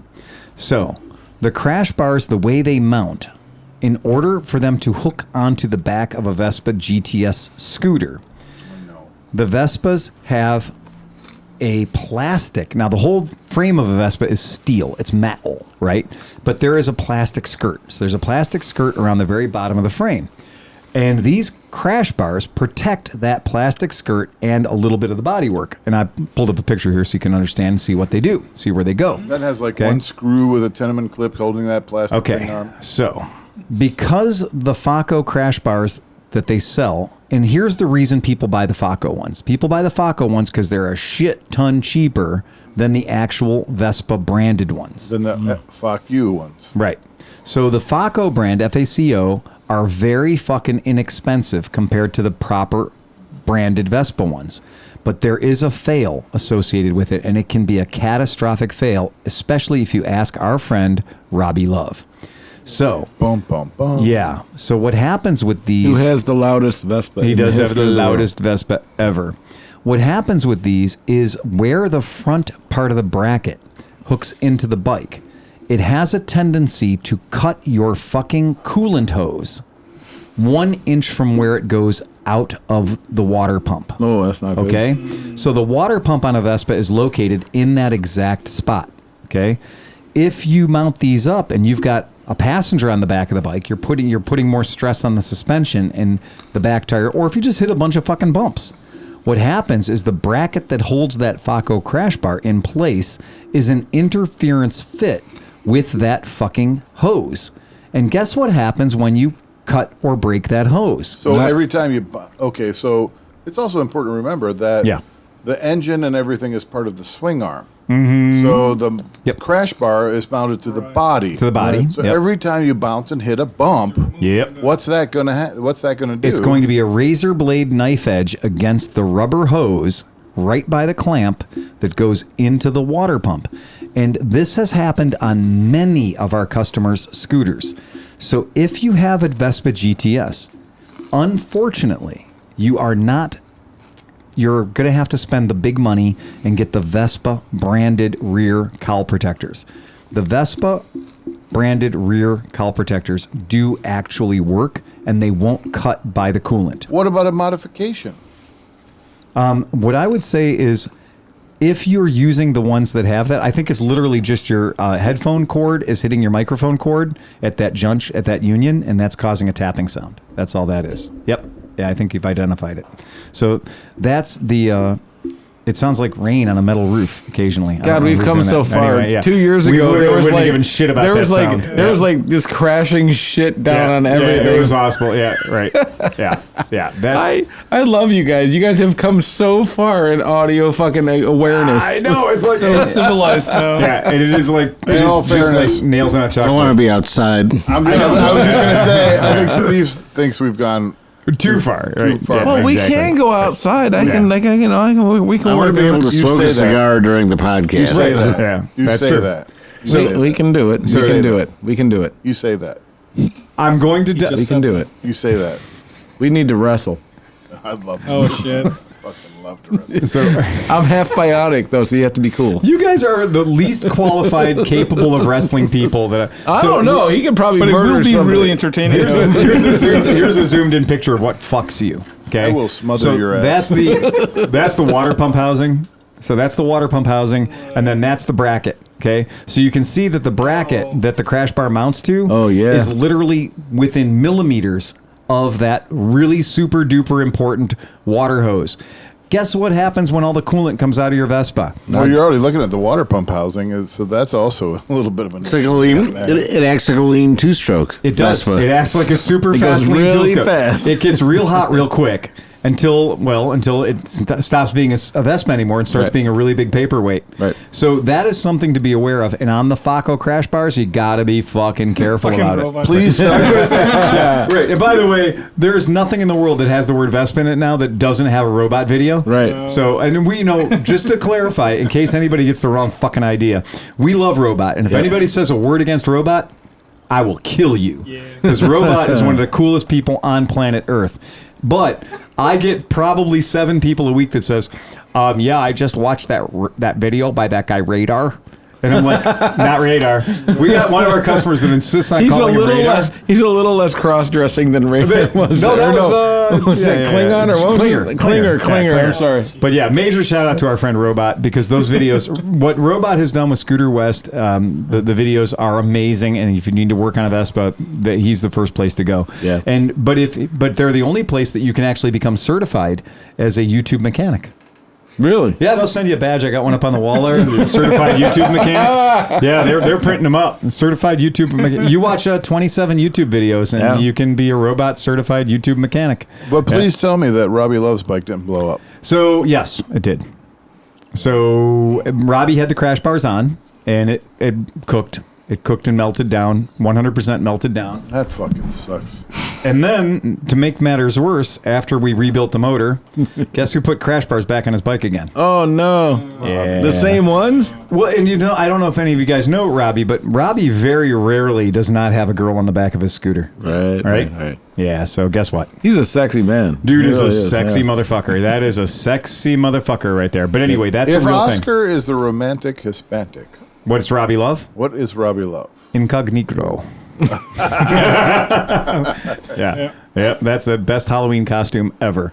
But Robbie is the man. Robbie is a fucking god in Cleveland. He killed it on the DGR. He did. He fucking dominated. I love how we were like, yeah, we need somebody to run traffic with us, which means you know the rules. There are run traffic. Well, there's about 3 people, but yeah, they're like between you. Yep. And this guy, Oscar, and Robbie Love. Those are all 4 a.m. party till fucking the dawn. Yes, absolutely. Yes. But absolutely. my thing, I'm on an 850 fucking going, and I'm filming shit, and I'm fucking like on the throttle with my wife on the back, and I hear, and this fucking Vespa goes past me to fucking the next intersection. He was on it, man. Yes. So Tim Gamble says, "You glorious fuck ups are killing me." Oh, is this our negative feedback? Yeah. I call this a win. Listen up. Yeah, right. I'm down so far. What's up? First, I'm getting charges for $10.88 every month. That's tax. That is not me. We're $10, man. We're $10. Then I don't get the fucking phone number. Okay, if you're a Patreon subscriber at that level, if you're at the party line level, contact us. We will give you the special party line phone number so you can write shit like this to us, right? Yeah. Right. Then I don't get the fucking phone number. Now you make fun of the glorious XJ750 Maxim? The greatest motorcycle ever. Ooh. Standard seating position for your comfort, inline 4 for your enjoyment, and cruiser styling for your delicate sensibilities. I like his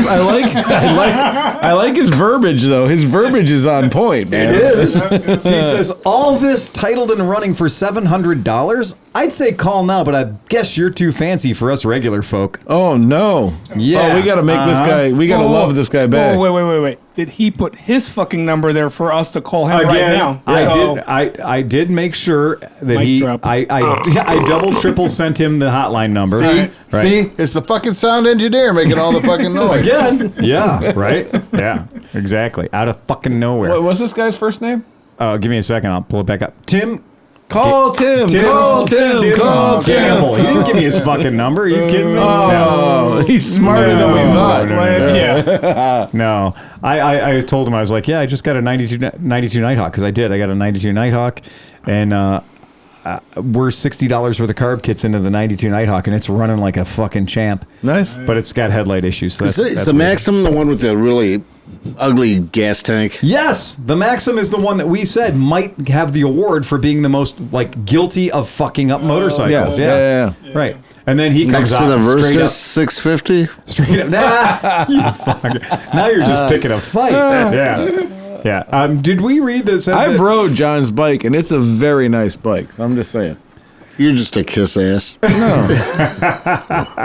Fucking Steve. I have no reason to kiss your ass compared to him. He has to for his living. I can tell you what's up. I totally get that. I mean, that's real.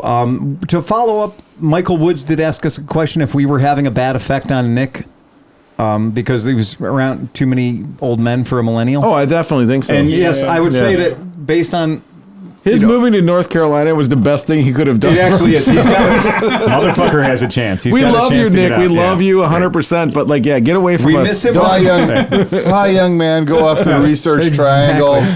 Exactly. Please achieve your full potential. Please don't. Yeah, you can get out of here, dude. You can just get out of here. I noticed him at the compound walking like me. Yes. I was like, no, dude. He saw you walking and was like, that's a walk of authority. That's the walk of a man who's seen some shit. Was he making dad sounds when he stood up and sat down? I gotta get up now. Okay, I'm gonna sit down. Probably. So John, who's written to us before on some other issues, and I thought this was a pretty good one. He's like, he's got this SL350, and you guys know we like SL350s, right? We like SL350s. He's got a VFR 800, and he's got a CRF 250X. Right? It's a good collection. But both of them have devices on them that will tell you when they're overheating because they're both liquid cooled. Okay. He says, however, his air cooled SL gives no sort of a thing to warn you when you're overheating. This is a goddamn good question. How can you tell if an air cooled engine is overheating? It stops running. That was exactly what I was thinking. I'm like, you're gonna know when it stops. When it goes, wow, and then it doesn't, and then your back tire locks up. I was gonna say, it's usually. And if you're lucky, you can grab the clutch and pull it off to the side of the road. If not, you might be smeared. Yeah, usually you can tell your motor's seized at the moment when you hear metal hitting asphalt.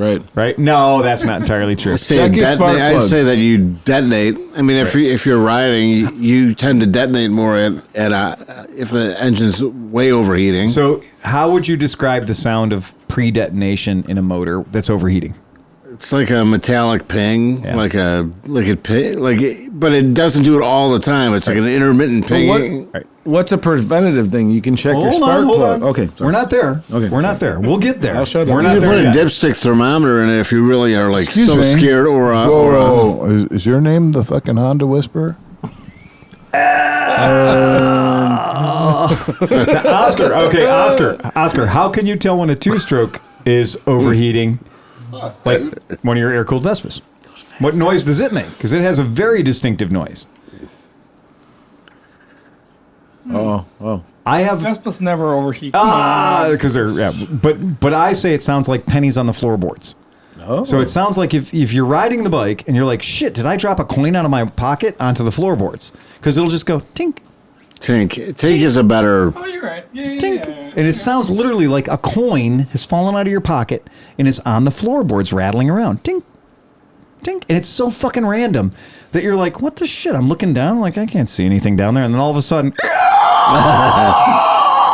so it goes from wah to wah, that's a bad sign. Yep. And then there's the sound that will get you, the sound that will get you is I have learned, because, man, I've put some holes in some pistons. I have learned it's what they call aggressive experimental tuning. Yeah. Turns out heat makes power, man. Heat makes power. Oh, yeah. You can't make power without heat, man. So you got to have heat. It makes great power for short amounts Very short periods of time. I had the world's fastest P200 for like 11 seconds. Yep. Yeah. Yeah, that's wrong with all the, I wouldn't say all of them, but most of the kids. Yeah. that's the risk you have. It is. If you're ever on a 2-stroke bike and you're like, God damn, this thing's awesome. You're it's overheating. going so good. Shut it off and sell it. Shut it off. Sell it immediately. It runs the best right before it blows up. It does. It actually does. It's so fast. Sell it now. Yeah. Right, Park it right now. Pull the clutch in. Get over to the side of the road and sell it fast. Right there. Right at the side of the road. Sign your fucking title and wave down a trucker. Yeah, that's and even Nick learned that that's why you always have to have at least a couple of fingers on the clutch. Yeah, cover. Always. It is not the shocker. No. This will save your fucking life. man. Always have 2 fingers on the clutch will save your life, Yeah. especially on a 2-stroke. But so the pennies on the pennies on the floorboard, is that just tink, tink, tink, tink? Oh shit, they're coming more frequently. Mm-hmm. Then you get one noise, and the one noise is the sound of the piston becoming larger than it should be, and that sound makes this noise. It goes, and when you hear when you hear the, Pull the clutch in. if you're not already into the clutch for all you own, the next sound you're going to hear is probably bones breaking. On air-cooled bikes, if you have an overhead valve 4-stroke air-cooled bike, it will give you the sound of the valves literally not closing correctly. And you'll be able to hear it because it will be a bit of a clatter. And when you're riding the bike and you're lugging the engine, it'll go, and you're like, when you're pulling away from a light and you're at a low RPM, it won't just be, it'll be, and you're like, what the fuck was that? And that is literally, your valves are not closing at the right way because the head has gotten so hot that the valves are hanging up in the guides. Is there any backfire at that point? No, it's not even a backfiring It sounds like there's a hammer tapping against your engine at engine speed. It's time to shut her down. Yeah, Yeah, like that. Oh, we have Chris Smith. Oh no, he broke down again. He broke. Oh my god, I think he broke. Hold on. There we go. Speaker. Hey, Chris, how you doing, man? Hey, I'm calling into the show. Long-time listener, first-time caller. You're not a first time. You're not a first time caller. Mega dildos. Do you have a joke? Do you have a joke for us? Did you bring a joke for the team? Well, more importantly, where is he right now? Where are you? I'm in Great Falls, Montana. Oh, Great wow. Falls. Oh, jeez. Yeah, Gadzooks. Great Scott. We're at 1 hour. We're at 1 hour and 50 minutes. We've kind of been plugging along here, kind of hoping you'd give us a call. We were literally. Oh, shut up! Oh God. No, he can't hear that. He doesn't have headphones He on. can't hear it. Yeah. Yeah, he can't. He doesn't. He can't hear any of that shit. You're just doing that for the spectators now. So I got a question for you. Shots, huh? How did your nipple clamps work on your exhaust system? You know what? That's hung in there. No. The whole last day we rode in, and I think we rode about 399 miles coming in that day, and it hung in there, and it's still going great. So at this point, we're very pleased with the field repair. Does it smell better or worse than Pete's ass? Well, I've made it a point in life never to get too close to Pete's ass, so I can say this probably smells better. Chris, what was the ratio of repair work? Was it to you and Pete? What was the ratio? Yes, there was a ratio. And that will remain undiscussed at this point. I think the guy who's owned a lot of Volkswagens and traveled across many countries On TW200s? probably did the lion's share of the work. I would say so. Right. It's a photo op. Probably the extra Integral might not be a strong enough word. So that's badass. He started out by saying that it really didn't need to be fixed. We could just limp it around, for another 10 days or whatever. Right. And my thought was, if you've ever been to the sewing machine factory, you know what all these BMWs sound like. Yeah. And having a ratty Harley sounding bike come rolling in would not be greeted, properly. So I have a question for you. Did this happen on the right side of the motorcycle where your brake is, or on the left side of the motorcycle where your shifter is? right side. So the danger of that is there's a master cylinder pump that's located not too far from where all that fire's coming out. Yeah. And if you get that master cylinder really hot, you won't have any more rear brakes, which in a system like that where it shares an ABS controller, that could be a problem if you lose all your brake fluid. But then, as some of our folks have found out, not people with Moto Guzzi's, but people on other bikes that have a problem like this, is that brake fluid can be fucking flammable. And then your motorcycle's on fire in the parking lot, and you can't put it out because of the exhaust leak blowing directly onto your brake line or master cylinder. But you have absolutely nothing to worry about. Yeah, don't worry about it. You're fine. It's just a little noisy. Just run her in. So yada yada yada yada. Trip. Give us a joke, sir. Well, let's see. So little boy says to his father, "What's dark humor?" And the father says, "See that guy over there with no hands? You ask him to clap for you." And the kid says, "Dad, you know I'm blind." For the win. Hey, perfect. I love it. On that note. How long are you guys going to be staying in Great Falls? We're either going to leave Saturday night or Sunday morning. I'm not sure. And then are you just going to take the slog back home, or do you have any events planned for the trip back? He wants to go south a little bit and take a different route home. So. Yeah, I mean, because you want to get a piece of Colorado.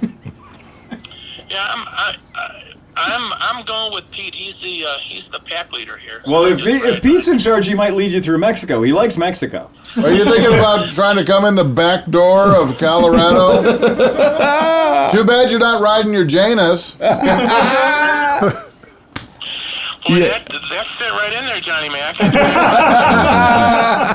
It fit right in. It slid right in. For a chance to do that. Perfect. Well, that's So super cool. I was wondering too. We rode through about 3.5 hours worth of rain from Mackinac City to getting over to Duluth, and then the next morning that pipe went. So I don't know whether that had any residual effect on breaking those welds or not. No, probably not. It was probably. I mean, it's something other Moto Guzzi 1400 owners have had to deal with. So I would say it's probably just coincidental. I mean, I guess somebody could argue like super hot weld, cold rain, but your soggy balls probably had just as much to do with it as the rain did at that point. So, yeah. Well, I did have soggy balls, no doubt about it. Yeah, there's not a rain suit built yet that can keep that from happening. Yeah. And the population of old, fat, gray men at this BMW rally is astounding. Well, yeah. You think? But it's the Germans. Tell Kromke that it reminds me of an AHA conference. It's like, holy shit. What's an AHA contract? American Home Brewers Association. Oh, yeah. That's also vagina repellent. Yeah. Yeah. There's not a lot of girl power in that room. Yeah, I can't imagine. Our good friends Fran Grodek and Roy Grodek and all their little Grodeks, they used to go to all of the BMW rallies, and it was just so funny because like that whole jam about sorry, Johnny Mac was just taking a fistful of chips. But he's already got you turned down, John. But yeah, so I guess like people grow up and live in the whole BMW rally lifestyle. Rock on, man. But yeah, it's not a young man's game. Well, if you see some of the tent setups, you know that these people have been doing this, for years, and they come in and they get their whole this unit and that unit, and they got tents over the top of this, and it's holy shit. This is professional stuff. So in other words, it's a camping club with a motorcycle hobby. Yeah. Seems about right. Yeah. Is it dominated by the Germans? The Germans. Yeah, indeed. Just don't take a shower. Just do yourself a favor, stay out of the showers. Well, you gotta get to the showers at like 6 a.m. around here because all these krauts like to get up and get going early. This is what I've heard more times. I've been to one BMW rally in my life, and I was still. And that's enough. I was drinking.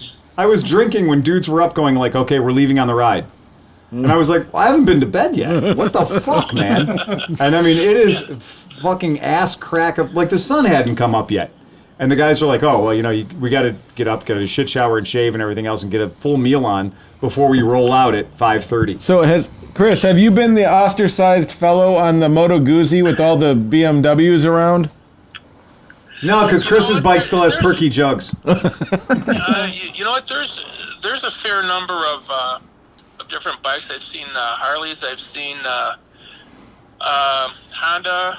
I've seen Yamahas. I've seen a Triumph. I've seen a couple of Ural. Wait, how many bikes are there? There's supposed to be 4,300 people attending. So you could have just listed, I would have let you go on, but I really think you could have just listed every single make of model of motorcycle that's ever been existed at 4,300 bikes. Yeah, I mean, there's an Africa Twin right next to my bike. Well, of course there are, because everybody rides Africa Twins now. Yeah, that's only exactly. douchebags. The Africa Twin is the GS gateway drug. Yeah. I'm selling mine. Send you the photo where Pete and I camped up then. No, we haven't seen the picture of that yet. Shoot that over to the group. That's now sending a message on your phone. You might have to have Pete do that for you.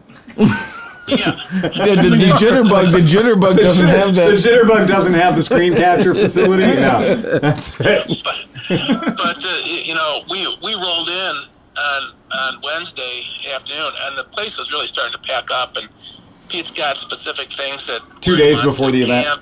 Yeah, and so long story short, I found a couple of sheds where there would have been like sheep or whatever.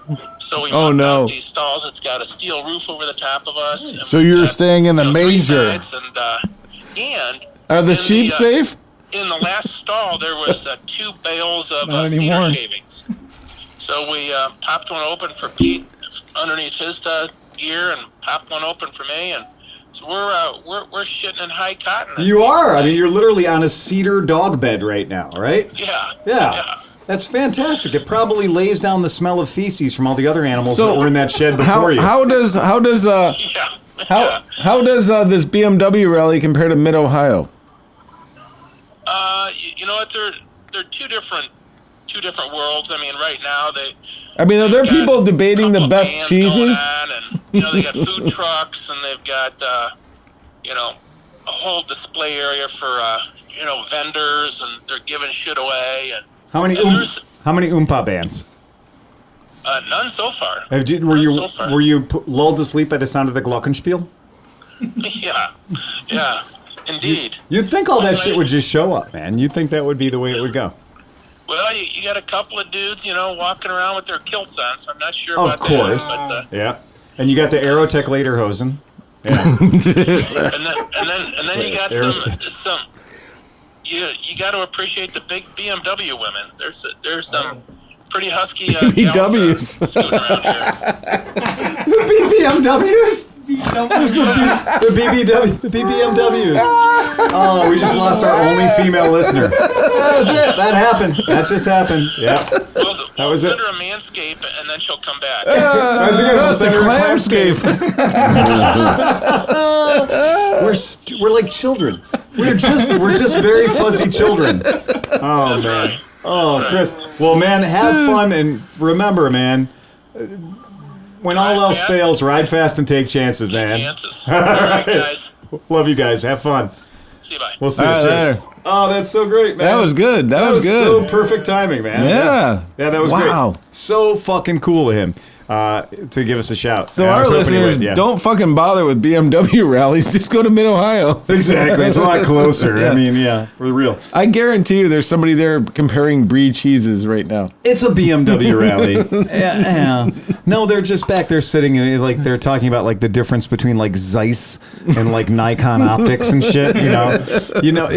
There are some conversations that I would rather fucking take a gun to my head. Phil, than have be you involved ever in. really captured your motorcycle in front of a mountain mountain. Yes, Have you exactly. really- Right. Let's talk about composition. Right. Let's really. Which I mean is kind of my job, but at the same time, I'm not doing that at a Look, motorcycle. I went to a thing one time where I went to a gun event where we were like going and shooting guns all weekend, and it was like guns, more guns, and it was all scooter people. Right. So these are all people that I know are already not normal because they're vintage Vespa people and vintage Lambretta people. And when 7 or 8 of us go, you know what we should do? We should bring guns. And so we all brought guns, and we had guns, and we shot the shit out of stuff. And I mean, we made shit to shoot. Right. And we all took it out. But then what I realized is that all my scooter people that were also gun people, that half of them were also camping people. Oh, yeah. And I had never seen titanium chopsticks before. I didn't know weight was a big issue with chopsticks. Yeah. But I knew, motherfucker, the dude pulls out and he's like, well, did you see this? I got titanium chopsticks. And the other guy was like, oh, fuck you. I got the collapsible ones. How do you go from having titanium chopsticks to the collapsible titanium chopsticks? That's what it is. It's just these guys are just gear fags. But you know what happened today? Before we started the podcast, we were outside hanging out for a second. Yeah. And you always talk about these people, but I've never seen one, right? And this person was a lovely person. Yeah. And they came up, and this person had ridden a bicycle. Yep. And saw a motorcycle once. Yes. And she was for like, real. so do you sell vintage Lambrettas? Yeah. And she conjured up the word Lambretta. And it's the reason we don't have vintage bikes in the shop. Right. Because people are going to be like, well, I could buy that new Vespa over there for $6,000. Or I could buy that really old-looking bike. It's probably only $500. I know. Why Right? did you mention sidecars? She's mentioning sidecars. She was going through all the hardest shit. I would like a Lambretta with a sidecar and a monkey. Yes, exactly. Right. But you know what? I want that to be a Rotex. And it could be a Rotex, that'd be great. And I'd like to have the air shifter on it if possible. Right. It's like an old Rolex watch. How many levels of complication does it have? Right. She had herself up to like 7 joules and 6 complications. Yep. It's fucking crazy. Look, lady. You came here on a pedal bicycle with only 1 front sprocket. Right. You're not qualified to own a Lambretta. No. You need at least 3 front sprockets. Yeah, if you don't have 3 front sprockets, you can't operate a Lambretta. You've always talked about this, but I've never seen it in person. It Something happens that's like no once clue. a week here. They were like, I have tattoos, and I obviously need a Lambretta. People see my fucking my Super Sport 180. They see my SS 180 back there, and they're like, "That's what I want." Yeah. And I'm like, "No, you don't. You just don't." They were very surprised when you said, like, this will require daily maintenance. I said, if you didn't drive up here in a 1957 Volkswagen, forget about it. Straight to the puss. You shot him straight to the puss. Seriously, I don't know why. I got another one. So and then she asked, do you really need any technical knowledge to maintain one of these bikes? It was like, this bike is 60 years old. Yeah. Yes. What the fuck do you think? Yes. You're 30. It's Think about that for a exactly. second. Yeah. Exactly. It's 2.5 historicals. It's literally a double and a half historical. Yeah. This is 2.5 historicals. You're not ready for Right. 1 historical. And I hate to tell you this, but the parts are not available at Walmart. The parts aren't available anywhere. People who love these dumb things are making the fucking parts. Right. Yeah. So he's like, "What are you doing?" I'm looking up sand casting. Yeah. Why? I want to ride my moped. But it was insane to me to think that like everything she asked you was like a step of like oh, so do you sell vintage motorcycles? Right. Well, occasionally, yeah. Yep. Do you sell vintage scooters? Yeah. Yep. How about a Lambretta with a sidecar with a monkey? And I did make it clear. She was like, "So will you work on it?" Which is always the trick question. Yeah. He's like, "Will you work on it?" Only in the winter. Right. And I told her, I was like, "We only work on those when there's snow on the ground." Right. And yet she was still in. Yeah. All I'd Yeah. done was manage to set the hook. She was? Yeah, she was not letting go. No. She was tenacious. Yeah. She might be the right person eventually. No. No. No. See, that's not my. I haven't owned a shop for 20 years. Never So. going to be the right person. Never. There are people who think they're the We're right gonna person. let you down. Yes. You just rickrolled You've us. been rickrolled. You should have offered her a Royal Alloy. No, because again, the worst thing about the Royal Alloy is the Royal Alloy looks like a Lambretta, Right. and so it gets like, you might want this. It's a modern Lambretta. It has an automatic transmission and electronic starting, Right. Except for the fact that the Royal Alloy is made by Hanway, and we've had all the magic smoke come out of the wiring harness before. Right. Like, it's still not the kind of thing, and it's built weird. You got to be like 6'1" from the waist down. to ride that bike. Yeah, Are you because planning on ending the podcast? Because I might have to go take a little breather. yes, I think we're there. I'll We're hang in there. We're wrapping it up. Is it okay if we run a little bit longer for you there, John? Is it okay? I mean, can we run a tiny bit longer? This for fucking you, guy, he gets a new mic, and now he's a fucking prima donna. You know what? I think He's channeling Dustin. I just want to let you know this new mic shuts off at 2 hours. no, It's you know got a what? 2-hour limit in the battery. I think the new mics are soothing him down, and he's fucking. Yeah, maybe. I think it's the first time he's ever heard himself, and he's putting himself to sleep. Yeah. Could be it. Probably got a chubby. He's like, I'm not as funny as I thought I was. With this mic, I can hear every nuance of my fucking I did hear non-humor. how hard they work at work. Yeah, he's only had 2 naps today. Oh, And they spent $143 in Dairy Whip or whatever. got him. All right, we've had fun picking on John.